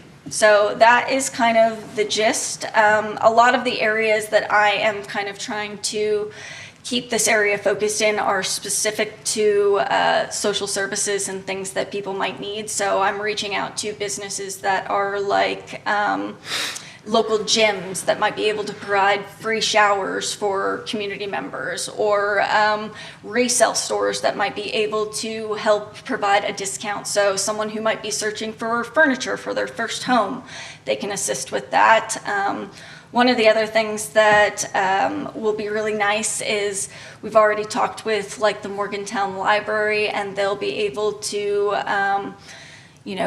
issue library cards via having this ID rather than having to have your state ID. So that's kind of the basic gist. All of the program setup is set up and ready to go. So we're anticipating the program to roll out in the next couple of weeks once we get some of the final things in place, like the press release and our final social media announcements, pending everything in the documents that you all have to review are good. We are ready to kind of get this launched and going. So that's kind of the basic gist of the ID program. So just to kind of give you guys that feedback before it kind of goes to its last steps. So, yeah. And any notes from either city manager or assistant city manager, I welcome as well, because we've been working on this project even before my time, so. Thank you, Shannon. So certainly in your packet, you will see an ordinance. I know this item's been brought before you all in concept before, but you will see an ordinance as well as an operational guideline for staff that's been drafted, and that will be maintained at the staff level as far as any updates needed to that. But certainly the ordinance provides some additional guidance. So this will come before you at a first and second reading at the next two meetings, with the assumption that this moves forward tonight. All right. Any comments, questions? I think one of the big things is that I like on here is it has the United Federal Credit Union being able to open an account, Yes. considering a lot of people don't have identification or are unable to. So providing that opportunity is a big deal. Yeah, Thank you. it's definitely a very large win, and we were excited to see that one come on board, so. And those programs that are, the benefits that are going to be offered through that are continually expanding. And you will not need to get a new ID to be able to take advantage of benefits as they get brought online. So anyone that'll be having that, if the benefit is in place at the time and you have a valid municipal ID, you'll be able to take advantage of those. And some of that, which I learned myself, is some of the free notary services that you can get through the library or the clerk's office. Or the buy one, get one 50% off coffee deal at Eureka Cafe. Oh, that's nice. Yeah. And I'm trying to focus, when it comes to food items, trying to kind of focus on, food that can be provided, not just necessarily looking for, I'd like to go into a store and, buy knickknacks on the shelf. I'm very targeted with who I'm kind of looking for to kind of be part of this program, because at the end of the day, we want to be able to provide things that actually do have an added asset for someone who may be facing some of these difficulties in their life and within the community, whether that be, I can't purchase my books for my college classes because I'm trying to go back to school and I just need that little bit of extra help. So I'm being very targeted with who I kind of reach out to and facilitate these conversations with to keep this program kind of expanding still. So it's still in its infancy stages, but I see some good things coming in the future. So the person who is using this program resides within the city limits? That is correct, yes. So that is kind of one of the biggest things. The ID is for local use only. It's not going to let anybody have driving privileges or any federal privileges or anything like that. So it is specifically for use within the Morgantown area. And City Manager, I believe you have a, I do for after ID the for us meeting, to if look you at. all would like to see what the ID will look like, I can share that offline. Yes, that is our tester card. We just didn't want to showcase any of that on camera since it does have someone's personal information on it. So that is for your eyes to kind of see what that card will look like, so. Have we done any assessment on the anticipated implementation burden on staff, cost, some liability associated with it, and personal, just privacy, security? Yeah, I know absolutely. You mentioned data being deleted, but Yes. those are all kind of questions that come to mind associated with this. Yeah, absolutely. So the way that it's kind of worked, it's housed through our actual city website system. So there are very few people that are actually able to access and log into that system in general. So there won't be very many people that are even able to look at those, applications as they come through. And like I said, my role and part of what we determined for some of those safeguards in place is specific rules that I have to follow when kind of looking through those documentations as well. As for some of like the staffing and cost and things like that, that would probably be more directed towards these ladies over here. Sure. The computer software and the printer and items of that nature have already been purchased. As you can see, it was roughly about $3,000. That is a program that's been stood up for a while. It is an item that we will use this as a dual purpose. We currently don't have city employee IDs, so we can use this system for more than just this purpose as well. So Shannon, we've been very intentional with looking at specific times that would be scheduled in order to make sure that we're monitoring the usage and staff resource for this. So anticipating to do that within our current staffing models. Always something that we will continue to readjust.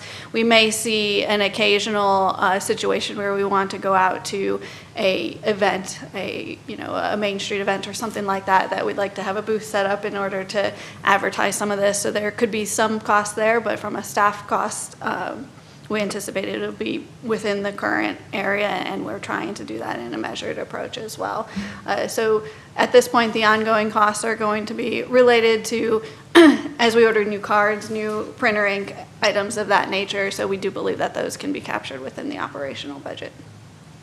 Is there a minimum age? 14 and up, I believe, yeah. You have to be 14 and up when it comes for these, and if you are a minor, you do have to have a parent or guardian present with you when applying for the ID.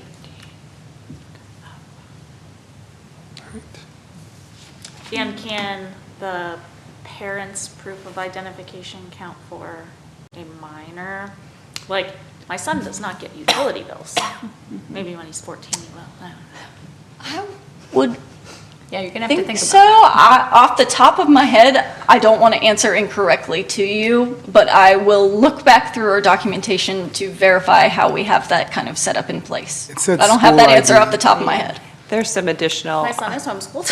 Yeah. But there's he's some not additional 14? options, even if someone doesn't have things, there are, I think, affidavits that can be signed for Yeah. certain instances, and just Councilor Downs to touch on some of your other questions. We did have some pretty lengthy discussions with police and legal about some security concerns, or, ensuring that we are doing it in the most efficient way possible. And even prior to this step and the first one. We did a lot of other research with cities that are currently doing that as well. But yes, I imagine, I would not expect a 14-year-old to have utility bills or. You took the words right out of my mouth, because I was going to mention the pre-research of other cities as well. So this wasn't a concept that necessarily was just imagined out of our heads. They did indeed do research on other cities that have, programs similar to this before it even got to this stage, so. Yeah, presumably like connected to a birth certificate and that type of thing too. I know that one of the cities Brad had talked about was Detroit had this program, and actually was a big boost to a lot of the local businesses in terms of getting people to prefer their choice over the others. He had a really great presentation back in 6 or June. 7, yeah. I feel like 6 months ago is what I wanted to Before say. you came on, he talked about how it would cost, the research he did, the people he called, and the safeguards that were put in place. Yeah, we should thank Councilor Right. Abganam and Deputy Mayor Butcher for really working on this for a while. Get it started. Well, one thing I wanted to say was, it was, I came to Joe with this idea, but Joe really ran with it and made sure that him and Brad coordinated with it, so really appreciate seeing it come to fruition. It's good to see, and I know it's been a request of social service agencies to have something like this, so we appreciate the city taking it seriously. And I've actually, something that I kind of didn't mention as well, I've already been on a call specifically with United Way and kind of talked with them about what this might look like and, how can this potentially be integrated with some of their stuff. And as a member, I'm currently in Leadership Mon, and one of our last sessions that we just went to was the nonprofit one. So we were up touring Hazel's as well as kind of working with some of the other social service agencies in the area. So I was able to kind of very casually chat with them a little bit about what this would look like and kind of open some of those conversations as well. All right, good to move it to an agenda. Sure. All right. Our next item for discussion is item B, an ordinance for establishing and maintaining one-way roads and restricted turns. And Emily, I believe you're up to speak about some roads, Thank you so Ms. much. I am Engineer. going to pull up a map, but while I do this, I'm going to multitask. A few, maybe a year ago at this point, we were looking at making some changes to one-way streets up kind of a little bit further north of here, Belmar, and some of the adjacent streets as a pilot program. And what that really did was have us relook at our one-way street ordinance, and we found that it was incredibly out of date. And I'm going to share this. And so what you have in front of you is essentially modifying the one-way street and prohibited turn ordinance and really change it from, instead of trying to list every single one-way street and restricted turn in our ordinance through a city code, to say we are going to maintain this on a map or a picture or an image along with the list. And one of the reasons why we found that this was so important is that as we started to look at this, I believe actually one of our members of the public noted that their one-way street was not on the list. And as we got into this, we found that there were 40 items just in the one-way street list that were not matching what was currently out in the universe. And so that was just in the one-way street errors, and then 9 errors in the restricted turns, whether these would be ones that no longer existed, ones that were listed from the wrong lengths, different turns. And so you have a list of all of those that you'll see kind of underlined and stricken. But we really have decided that this probably is not the most efficient way to manage one-way streets. And so our goal is to essentially get to a point where we have a traffic map. So right now, this would just be a map that would be available to the public. It would be on our website, very similar to our ward maps, our street maps that show who owns what street, different zoning classifications of property. And so you would see a map and it would have, you know, all of our one-way streets identified and the directions that it would go. This would also then have restricted turns, and then you can click on each one of these and it'll pull up. This is not the public-facing map, but it would be very similar, but when you could click on the item, it would tie it to when that became effective on the map, more detailed description of, you know, this is a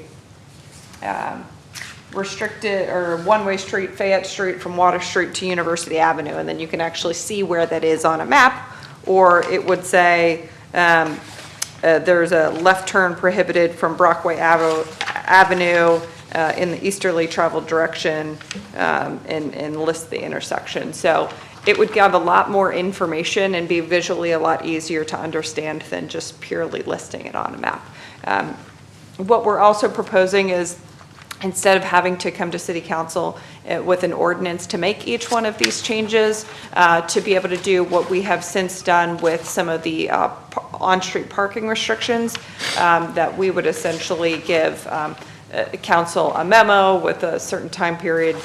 You always have the ability to object or overrule anything, so all the power still lies with council, but it eliminates the requirement for things to come before City Council with multiple readings. And so we felt that it would be a little bit faster. Also, this does not take away council's ability to initiate any of those changes. You will always have the ability to make those requested changes. Obviously, if it's going through you as a body, that does go through an ordinance. But through staff, it would just be similar to parking notifications, where we give you our recommendation and the timeline in which it would be done, and then we would make that happen. Yep. The thing that I care about the most, this is great. The thing that I care about the most is whatever we choose, to have appropriate signage on the ground so that the unsuspecting driver who may not see the top of the street that lets you know which way it goes down, but maybe coming the wrong direction from somewhere or looking from somewhere that you just can't even possibly imagine how someone got there, and they're going the wrong direction on the one-way street. So I know that my son had that happen when he was much younger. And then I went by that street the other day just to see what it would look like from the direction that he used it. And if I didn't already have the knowledge that it was a one-way street, I wouldn't have been able to tell. And this is years and years The wrong way on ago. Pleasant Street once, I remember. I see that all the time. I grew up on a one-way road, and I will tell you, cars would every once in a while come flying by the wrong direction, and as a High child Street all who the was time. not paying attention whatsoever, you know, it is jarring for sure. But one of the things that this is kind of creating the base of, you know, we talked Yes. about responsible asset management. This is starting to create those, you know, making sure that we have street signs appropriately. If a sign goes missing that is a restricted turn, that we ensure that those get back up. Both the city engineer and I had experiences working for the Department of Transportation, and they use interns every single summer, and they verify signage. So they go, they call it their stamp program, but they go in and check the status of every single sign. Now, maybe that's a little extensive for what we need to do, but this allows us the ability to start to collectively put everything in this map. And that way we can verify, is the sign still there? Do we need additional signage? If a new road is developed or a new development is tying into a road onto a one-way street, we need to make sure that that sign gets tied to that. So all of that will eventually build out a larger traffic map. It would have, you know, speed limits on it, I'm sure, somewhere in our code, and Ryan probably could tell me the section. We probably talk about speed limits in our code, but I couldn't tell you where they are, and, you know, we don't list speed limits everywhere, so this would allow all of those things to come onto the same map. But this is just the beginning of what could be a very exciting traffic map for those of us who get excited about traffic maps. Well, I appreciate this first step Yeah. and look forward to the hopefully soon following second step, which is to make sure that people are aware from both ends of a street and places that they access in the middle, what way the alley goes and what way the street goes. Absolutely. So, thank And you. we were just talking about, if we were looking at some specific streets, if there was ever a need to change that, you know, we were talking through that process of if we were going to take a street that was previously two-way, whether it be for a pilot or permanent, you know, what would that process look like? And so there are, typically, anytime you put new traffic controls on, you'll have signage kind of letting people know that there's new traffic controls are in place. I don't know if you were all here whenever, I think it was at Darst and Richwood, we went from a traffic signal to stop signs. So we had temporary signs alerting people to that new traffic pattern.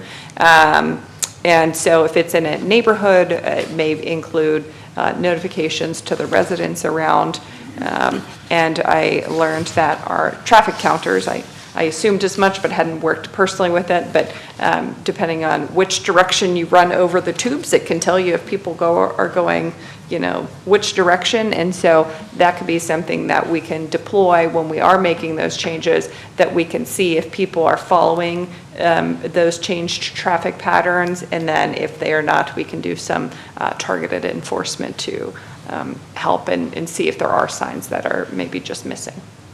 So we have all of that at our disposal right now that we could deploy if we were ever changing that. But again, what is captured in this traffic map, and you have a list, I think, both in the packet and in front of you, is just what is existing out there today. It is not proposing any changes. The only thing that I'll say is new is when we did make those changes last year to Belmar in that loop. Again, little north up the hill here. Further discussion? No. I just don't know, is it ready? Is it ready to go? Is it moved to the Absolutely. agenda? Yep. I'll move it to the agenda, unless somebody wants to talk about it. Any further discussion?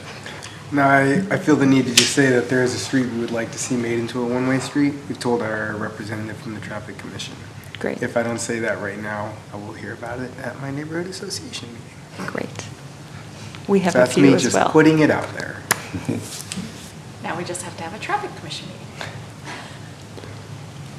All right. We good to move this on to the agenda, this ordinance?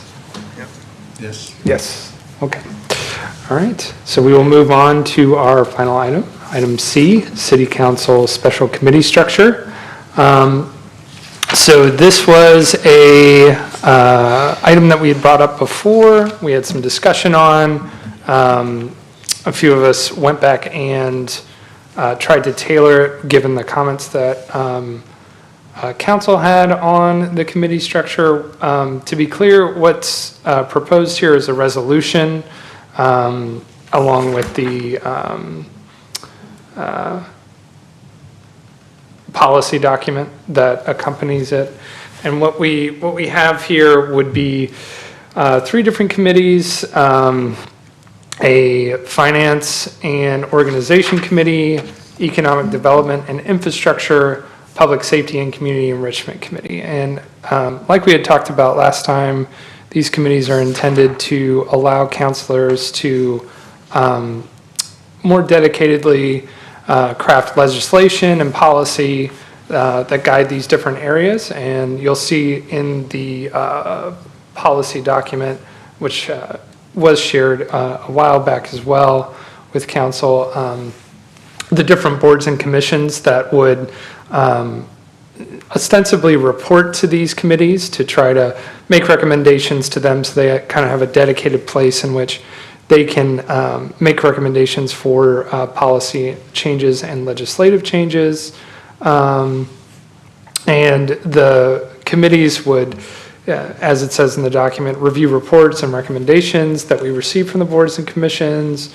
We'll identify prospective issues that require legislative or budgetary action and convey that input to council as part of a quarterly committee report. So that is what we have in front of us. Do we have any discussion or questions about this resolution? How often would each of these committees meet?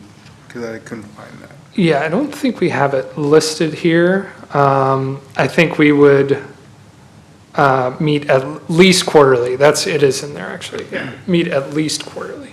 So as needed, but at least quarterly. You have a report for each meeting. Yeah, if you were only meeting quarterly, you would have a report for that meeting to present to council. When would they meet? I think it would be determined by the committee. Depends Yeah. on, I think it depends, that would depend on the membership of the committee, yeah. And who's on the committees? That we can decide either now or when we go to, If we're enacted. yeah, resolution once it's enacted. But I mean, they're city council committees. Do you mean they're completely populated by city council members? They would be populated by council members and staff, and then the appropriate staff. So like a representative from each of the boards and commissions. I don't think it's necessary that you have a representative from each board or commission.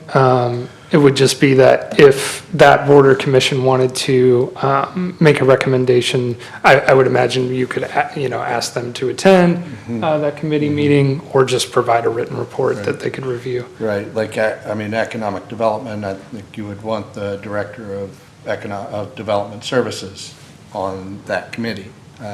Finance, you would want the finance director on that committee, I would think. Have you, is this modeled after something? There's several different cities that have different committee processes. They all kind of look different. So I think they're often modeled by the different cities' needs. I know one of our cities, Parkersburg, has several different committees, and that's really all legislation needs to pass through those committees in that particular city before they get anywhere. And so which is more set up how the legislature is set up. We didn't want them to be that restrictive or honestly powerful as they are. And like the placement of those committees ends up carrying a lot of weight in those different cities. And we didn't necessarily want that to be the case. Would this create issue if like one of the groups is trying to bring something to council? Would they have to wait until this committee met to present it?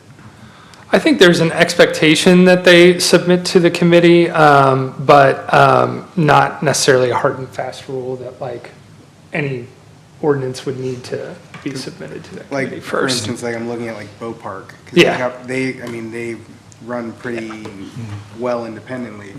Does that mean that everything would be put at a stop for them to come to the public safety community enrichment every 3 months? No, I don't think that that's outlined anywhere here or as a requirement that they bring those things forward.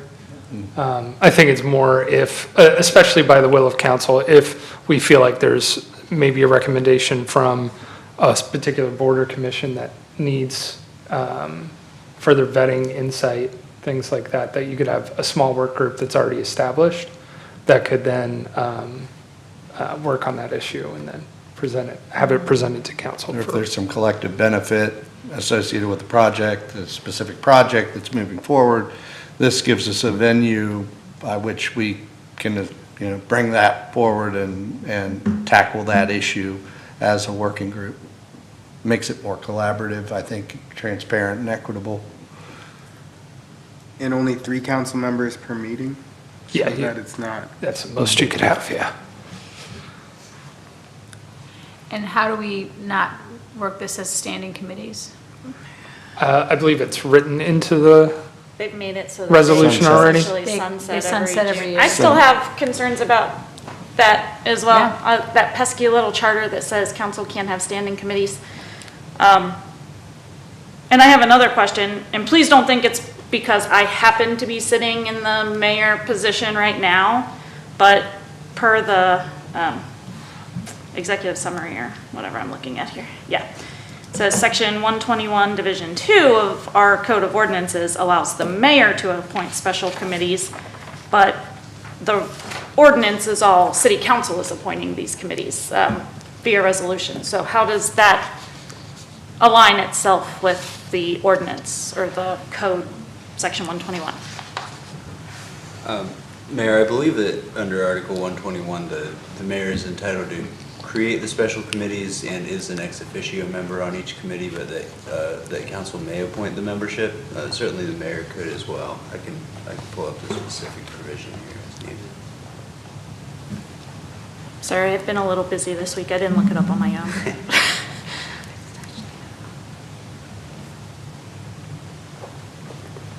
I like the idea of working together. I'm not sure.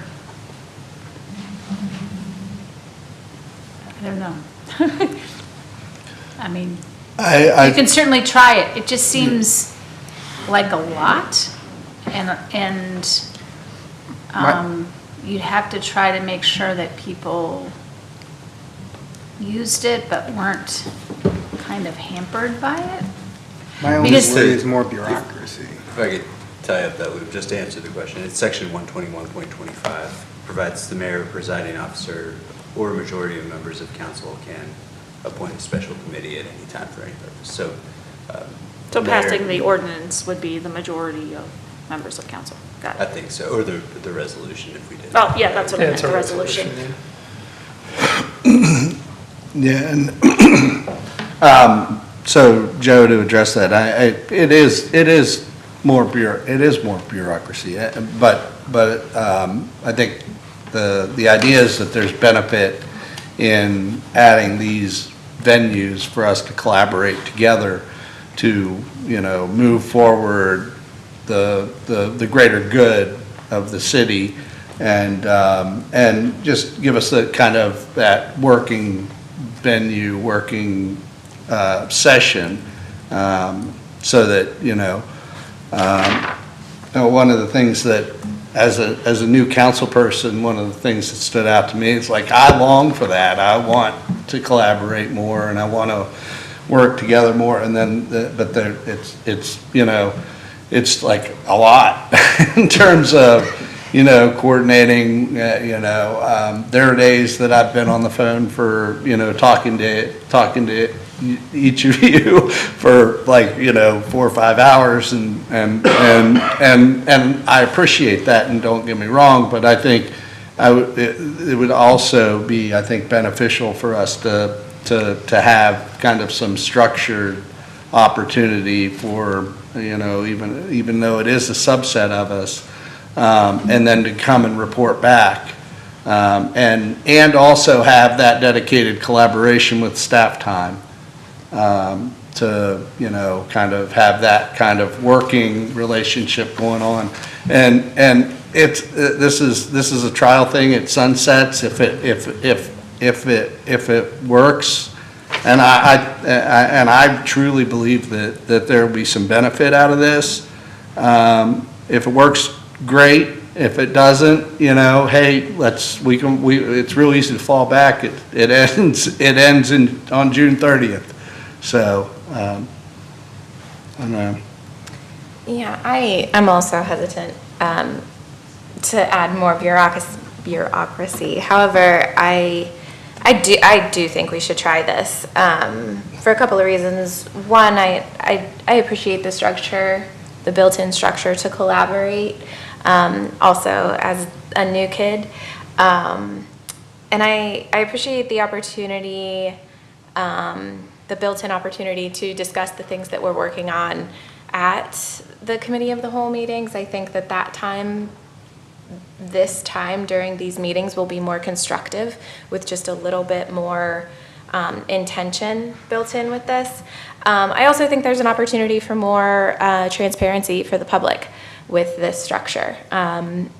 As we're discussing things that we're working on sort of behind the scenes, as we sometimes have to do, right? But there are certainly items we can discuss in public, at public meetings, that would contribute to transparency and let the community know some of the things that we've been working on together. Where does it say the sunset part? There's a trial run. It should be in the It is resolution on- itself. Purpose, Number 3, at each time each committee shall make its final report to council, concluding its work, and will then be terminated as of June 30th, 2026. Has council, so these different committees, I feel are some of the core duties of council, like we're talking finance and organization. I feel like that's a core duty that most people should be involved in, not a subset of us.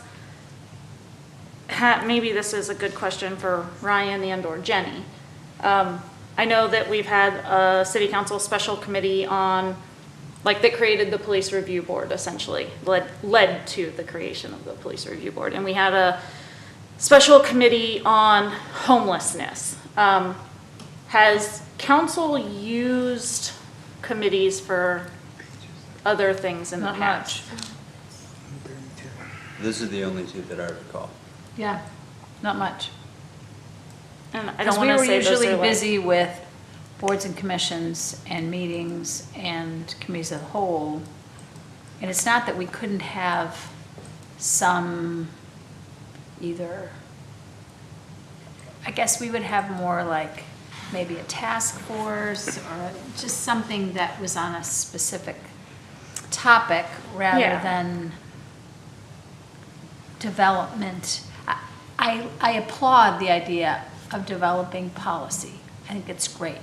It's just, like, so when I'm trying to navigate this for me, one person, and I'm looking at it and I'm going, well, I'm really interested in developing in this area, in this area, in If this I have a really area. good public safety idea, but I'm not on that subcommittee. So this like- means that I would be chasing lots of things that people are doing in other places than where I am, or I would be on something, but I might want somebody who's not on that committee to work with me on it. It's, I just don't know Well- how it aligns with what different people are interested in, or how it aligns with different staff members, with how they're configured. I think that it's probably the best you could do for configuration or close, but it just looks like, how do I, with varied interests, navigate it? And if other people are working on policy, I'm good, but it's just tricky. And if we're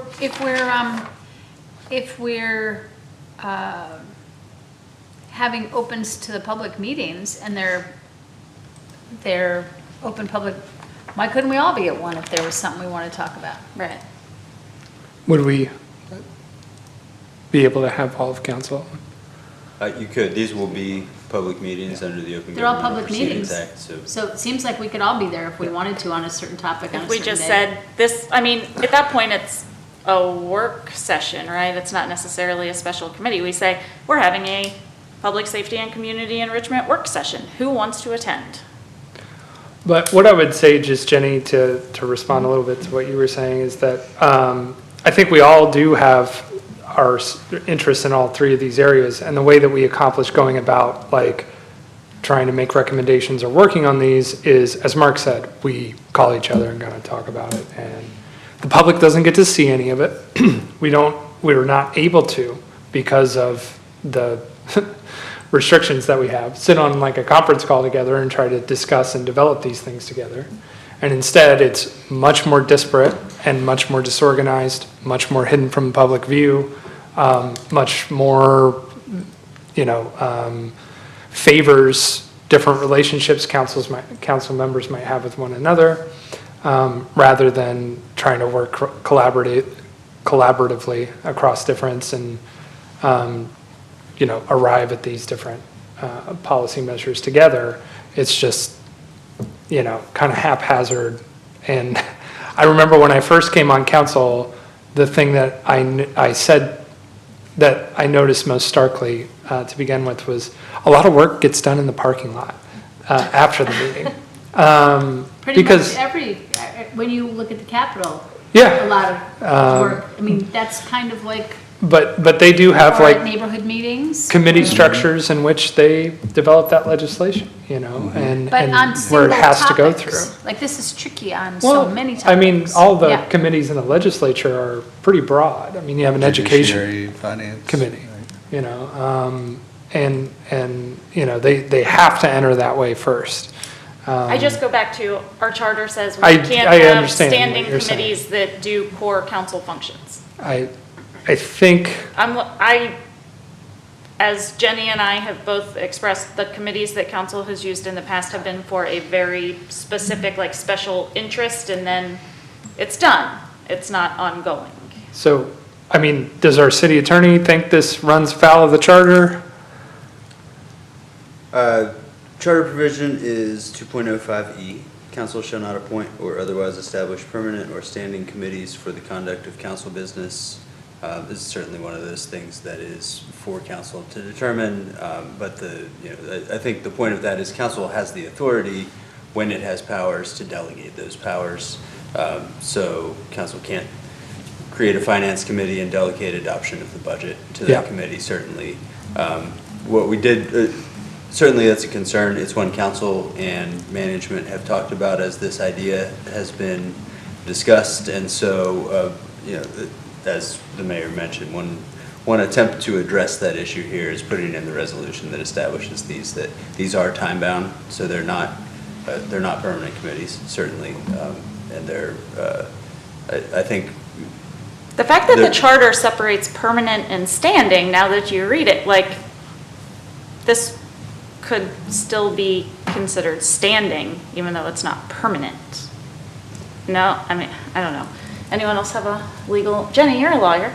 Do you have a legal interpretation on that?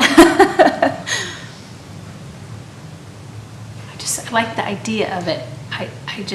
I mean, one way you can try something out is to have it sunset and try it. I mean, people would have to get used to it, and then they would have to, just don't want to make it more complicated than it needs to be. Certainly.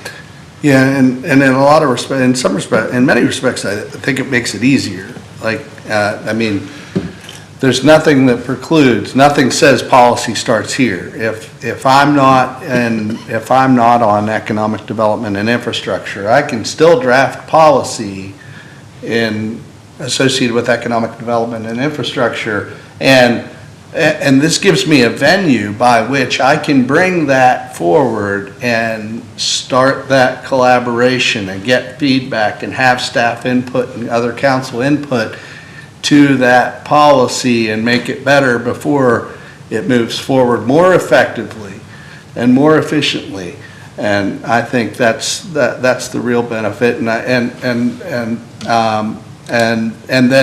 then it can mature from there. But it's committees are things that every other deliberative body that I know of uses, and so when we brought this up last time, you said bring something forward and suggest it. So we threw this. This is what we threw against the wall. It's just I thought it was worth trying out.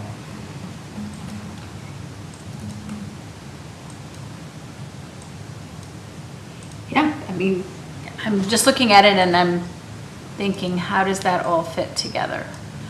So, for a person who wants to go who's not on a committee, would that be allowed? So the fourth council person comes, is that allowed? Fifth, sixth, seventh? What? Yeah, Or I the think we fifth, the sixth, Yeah, the I think we seventh? established that, yeah. Okay, then will there be a list of subject areas on an agenda that are going to be discussed? So if a person from the public, or if We'd have to have an agenda. another person wants to come and see what's being developed, it's on a list before you get there. These committees would need to have the same type of agenda you have for your council meetings, so that members of the public are on notice about what will be discussed and deliberated. With respect to council members coming to the committee members who are not appointed to the committee, You could probably address that with your meeting rules, but sort of by default, you wouldn't then be able to participate in the deliberation with the members of the committee. So something to consider as you. So you decide. would not be deliberating? If you're not on the committee, you wouldn't be ordinarily. You'd be attending as a member of the public, right? So something you could deal with in your committee rules or in your appointments to the committee. So it would take away the ability to communicate openly. Well, I mean, if you came as a council member to attend the meeting and you were not on the committee, you wouldn't just by default come and sit at the dais and participate in the deliberation. Would you be open to having regularly scheduled work sessions on these specific topics? Instead of calling it a committee and having 2 council people appointed, just say the first Thursday of whatever of every month, we're going to have a finance and organization workshop. I mean, speaking for myself, I think that is the goal that this is trying to achieve, is to provide us more dedicated time to work on moving policy forward together faster, more, and, you know. I understand where you're coming from. Yeah. But now that you're saying that if we had all attended, we can't even participate in the deliberation, then it kind of would defeat the. He said unless we change the meeting rules, but what Danielle's proposing is that we instead change it to. No, I recognize what Danielle is proposing. I am acknowledging what Ryan had said. and He so that's- said, yeah, unless we change the meeting rules to allow participation from any council member. So my concern then becomes the original. I agree in terms of the work session being the better option, in terms of the communication, because then based off what Ryan is saying, with the formula we have here, we won't be allowed to deliberate. So, yeah, I mean, I think that's fine, Danielle. What I would advocate for is that those get scheduled. And that they're regularly scheduled and that they're like a priority and not just, yeah, like some of our other committees were. Well, and again, any of us could attend, but no one is obligated to Right. attend. Right. And I think maybe if we, every couple of weeks have a scheduled one and we rotate between the 3, unless there's something that really comes up, like we're really moving on something organization here, and we have to have a couple of those. But I think that we should each pick out, Could we possibly use our committee of the whole and like every third committee of the whole have just a work session to discuss these things? every So third committee of the whole is going to be once every 4 or 5 months at this rate. once every 3 months? Well, we have one committee of the whole a month, but not even every month. How many meetings have you chaired since July? This is your second? Second one, yeah. Well, and you were absent for one of them, I had to chair it. So we've had 3 since July, and this is our 7th month. That's because we had to Holidays move and- some because of the municipal league and things like that. I'm just saying it's not as regularly scheduled as we think it is. Could we, so we have this nice plan, and then we just have this nice presentation, and then we kind of noticed that there might be things that council would like to see either pulled out and focused on more, or I had something that I'd like to see, some sort of an energy one where we looked at places where we could have solar energy and places where we could have more electric car charging stations. And I know I've heard before that maybe at some point people were working on at least the car charging stations at one point, and I don't know where that is, but it seems like we need like a plan, like a work plan or what do we want to focus on? So we're not like all over the place and having like each person from all these boards would probably have policy, then individual council people would probably have policy. And if we want to be efficient and leaders, we might want to direct some of that information toward like a list or a work plan so that we instead of, because what we have done sometimes in the past, like when we were working on this initial work plan, is we made like a giant list. And I think everybody's excited about different areas, and people have things that they would like to very much focus on, and they might be in different areas.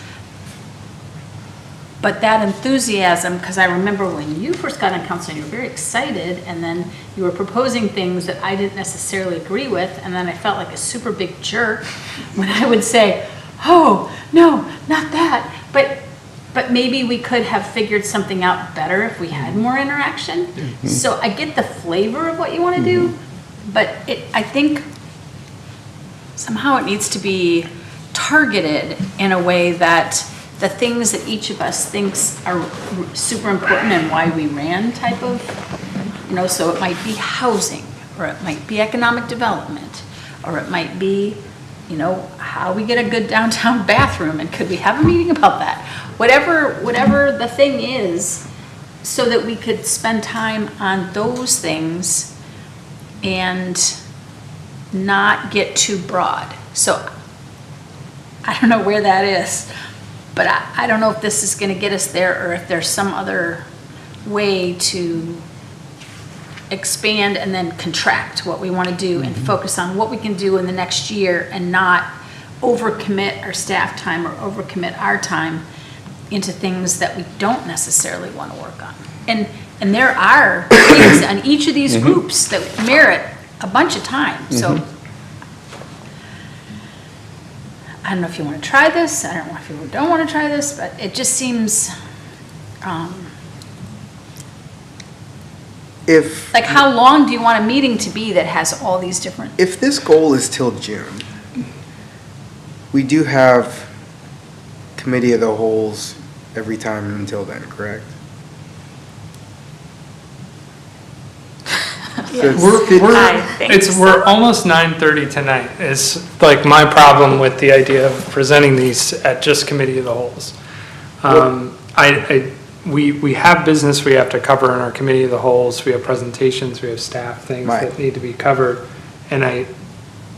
My thought was to just take 2 of those and to dedicate them into being workshops, which would then get you to your sunset period, so that we could workshop some of these items to talk about. And you had mentioned it being quarterly, so we would have enough time to get to that quarterly. That was just a thought in terms of being able to try this out, which is what you're wanting, to be able to have a forum where we could communicate openly, which this would prevent based off of what I'm hearing as a spectator versus member. And we have a committee of the whole every month between now and June, so we could reach the quarterly every 3 months if we would just dedicate that committee of the whole to being. Alternatively, we've gotten more efficient with board and commission interviews and appointments, and we don't have a huge backlog.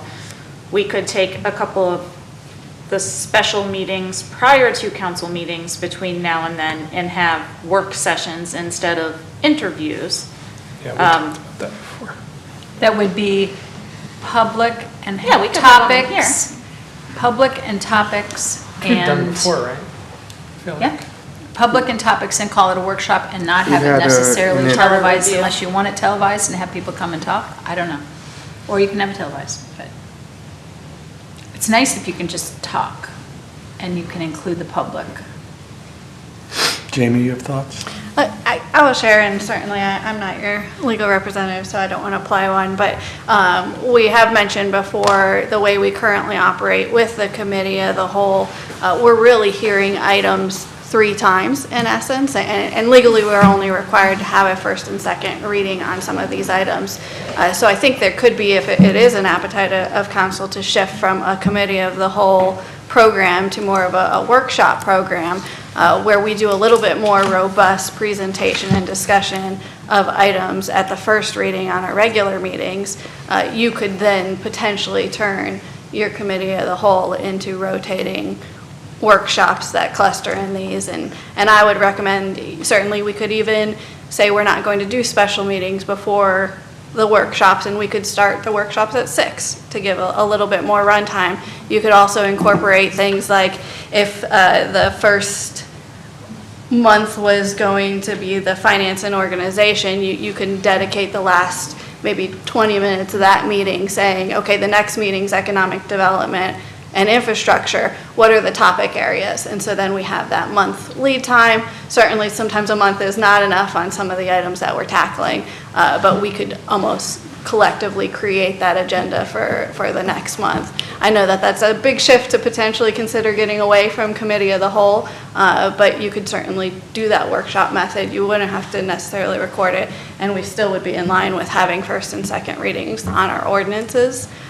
It would just maybe change the way we do our regular meetings a little bit. You could even do setups for 3 months, so like a quarter, like develop a quarterly plan or a half-a-year plan so that there's time, there's lead time for people to be prepared and people to plan and decide, like if we want to have a few outside speakers come in on a certain topic, or how we want, or a group come in and work with us. And greater flexibility in terms of this, I mean, the subject matter could be more specific, to your point earlier. Well, then we could all learn how to work together easier than if we're in little. I had also sent along with this a proposed idea about how we could do topic discussions for each committee of the whole throughout a year that could fluctuate or change. I think, as I had suggested in that email, that if we, especially with what Danielle's suggesting, if we had like a work session in place of a boarding committee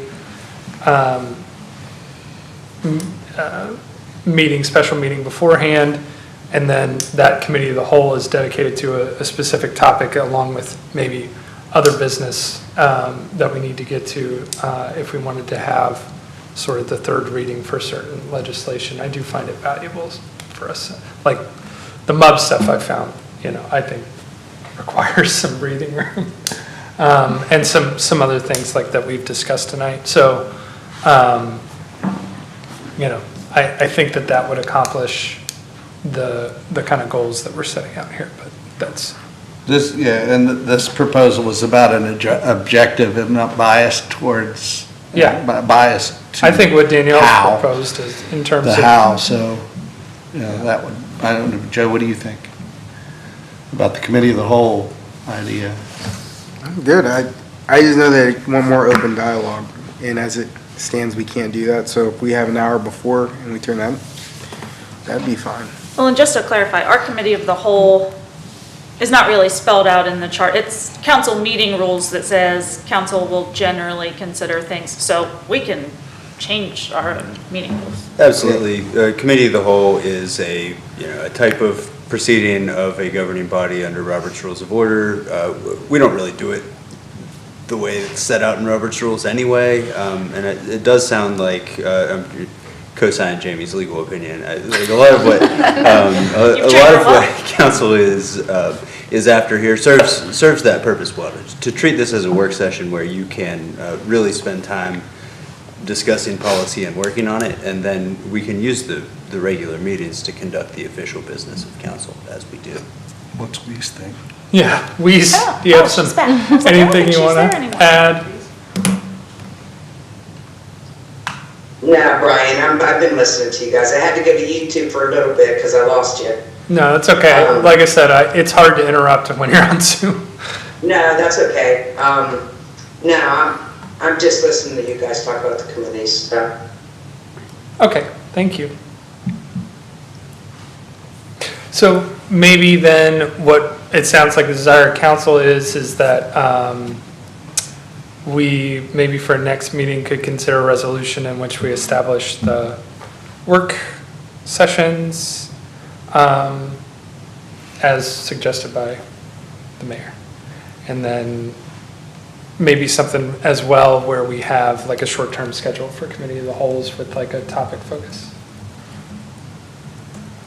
And it could have a variety. I mean, we could try out, this is a moment for experimentation. Yeah. We could try out sometimes having another group in and interact as a whole with another group here. Sometimes, when it merits it, it could include an executive session. Sometimes it could include 2 different groups in an evening or 3 different groups, depending upon time. We'll have to keep to some kind of time. Do we even need an ordinance for that, for setting a work session? A resolution. Yeah, I'm sorry, but I think you don't necessarily need one. Of course, the mayor or 3 members of council can call special meetings, which work sessions technically are. We do have, our council meeting rules mention work sessions as well as mentioning committee of the whole and their purpose and regular meetings. What you might do is update those meeting rules and talk about it there, but certainly also easy to just put together a resolution for next Tuesday that captures the ideas discussed tonight and then work on those rules updates longer term. yeah. It would be good to put some time into planning what we want to see, what's the most important thing to us. Well, looking Hey, forward. Brian, can I ask a question? Of course. Are you guys, because I know I got cut off there earlier, I'm just trying to understand, are you guys trying to do the work sessions during the committee of the holes? Like before them, Weeze. Oh, no, and Before during. the meetings? Yeah, and during, I guess, yeah. We would either not have board and commission interviews, or committee of the whole itself would turn into the work session. We're still trying to tie that down. The idea would be that an individual item, rather than having 3 readings, would have 2 readings. So it would be more like you'd have something, a detailed explanation at the first meeting of the month, and then have a vote, and then have a meeting and a vote the second meeting of the month.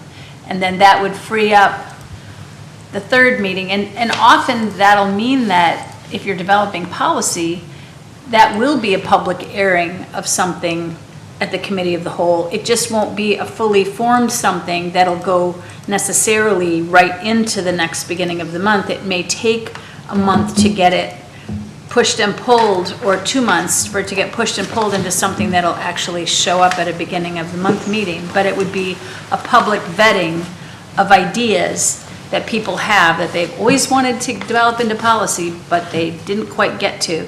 But somehow, if we could talk about which things at some moment where people had an ideas or made lists or something, and we developed like a work plan for some period of time, or just a work plan and we worked it till it was done, but something where we develop which things. Which topics, not things. And so Ryan, is it realistic, sorry, I didn't mean to catch you off guard, he's like, what? Is it realistic to have something ready for next week, or should we be planning on the 17th? I don't want to rush you trying to get a resolution or an update to council rules, Publishing the like agenda the tomorrow. agenda's like kind of set and ready to go. Yeah, give him a time. I have no problem putting something together tomorrow. Also, this is a logistical issue. It doesn't really need to be an official action at a meeting, but if you all are comfortable, since it, I guess, wouldn't be until the February committee of the whole anyway, certainly we could put that on your We can give you a February little 17th extra time. agenda. And Deputy Mayor, I'd like to acknowledge, certainly on items that need longer runway, I think if we move away from a formal committee of the whole structure at a workshop, I don't think that precludes maybe a presentation on the heftier items. I do think that there are always going to be some heftier items that maybe need some additional dialogue. So certainly, I think that's an appreciated comment and recognized as well. I would like to, as we are crafting our way forward on this one, just make a plug that at our February Committee of the Whole, currently we are slotted to present on our budget, which is a pretty hefty item. So I would recommend any change to our processes of what we're going to start to change related to the Committee of the Whole, we target for implementation come March. That's what I was starting to say when Weeze asked if she could jump in. I was going to say, now, the February Committee of the Whole is kind of heavy. There are a couple of things on there, so. Okay. But we can certainly take the hour before that. I don't think the clerks have any things scheduled, to my knowledge, yet, so we can tell them we want the hour before committee of the whole to start this. At some point, you could have us do homework where we each think of 1, 2, or 3 things we'd like to see worked on. Yes. Maybe that could be a good topic for that hour work session, could be what How do you items want do we things have to and how can go we in? organize Yeah, them where do you wanna into go? meetings, like which ones do we want to lump together? And I do think these 3 categories are helpful from a clustering standpoint to keep on a rotating basis. I think they provide some good structure, and then things fold under them Yeah, we for can our look at it from the workshops. strategic plan point of view, too. Yeah. So, but this was a pretty enjoyable discussion. Thank you all. Certainly. All right, would someone like to read us into executive session? I'll do it, I never get to do that anymore. Let me get there. I'm all the way down at the end of the packet. There we go. I move that pursuant to West Virginia State Code Section 6-9A 4B2A, we enter executive session to discuss personnel matters and considering appointments for boards and commissions, and discussion of matters related to acquisition or development of property in the Greenmont neighborhood pursuant to Code 6-9A 4B9. Second. All right, Yes. Okay, so.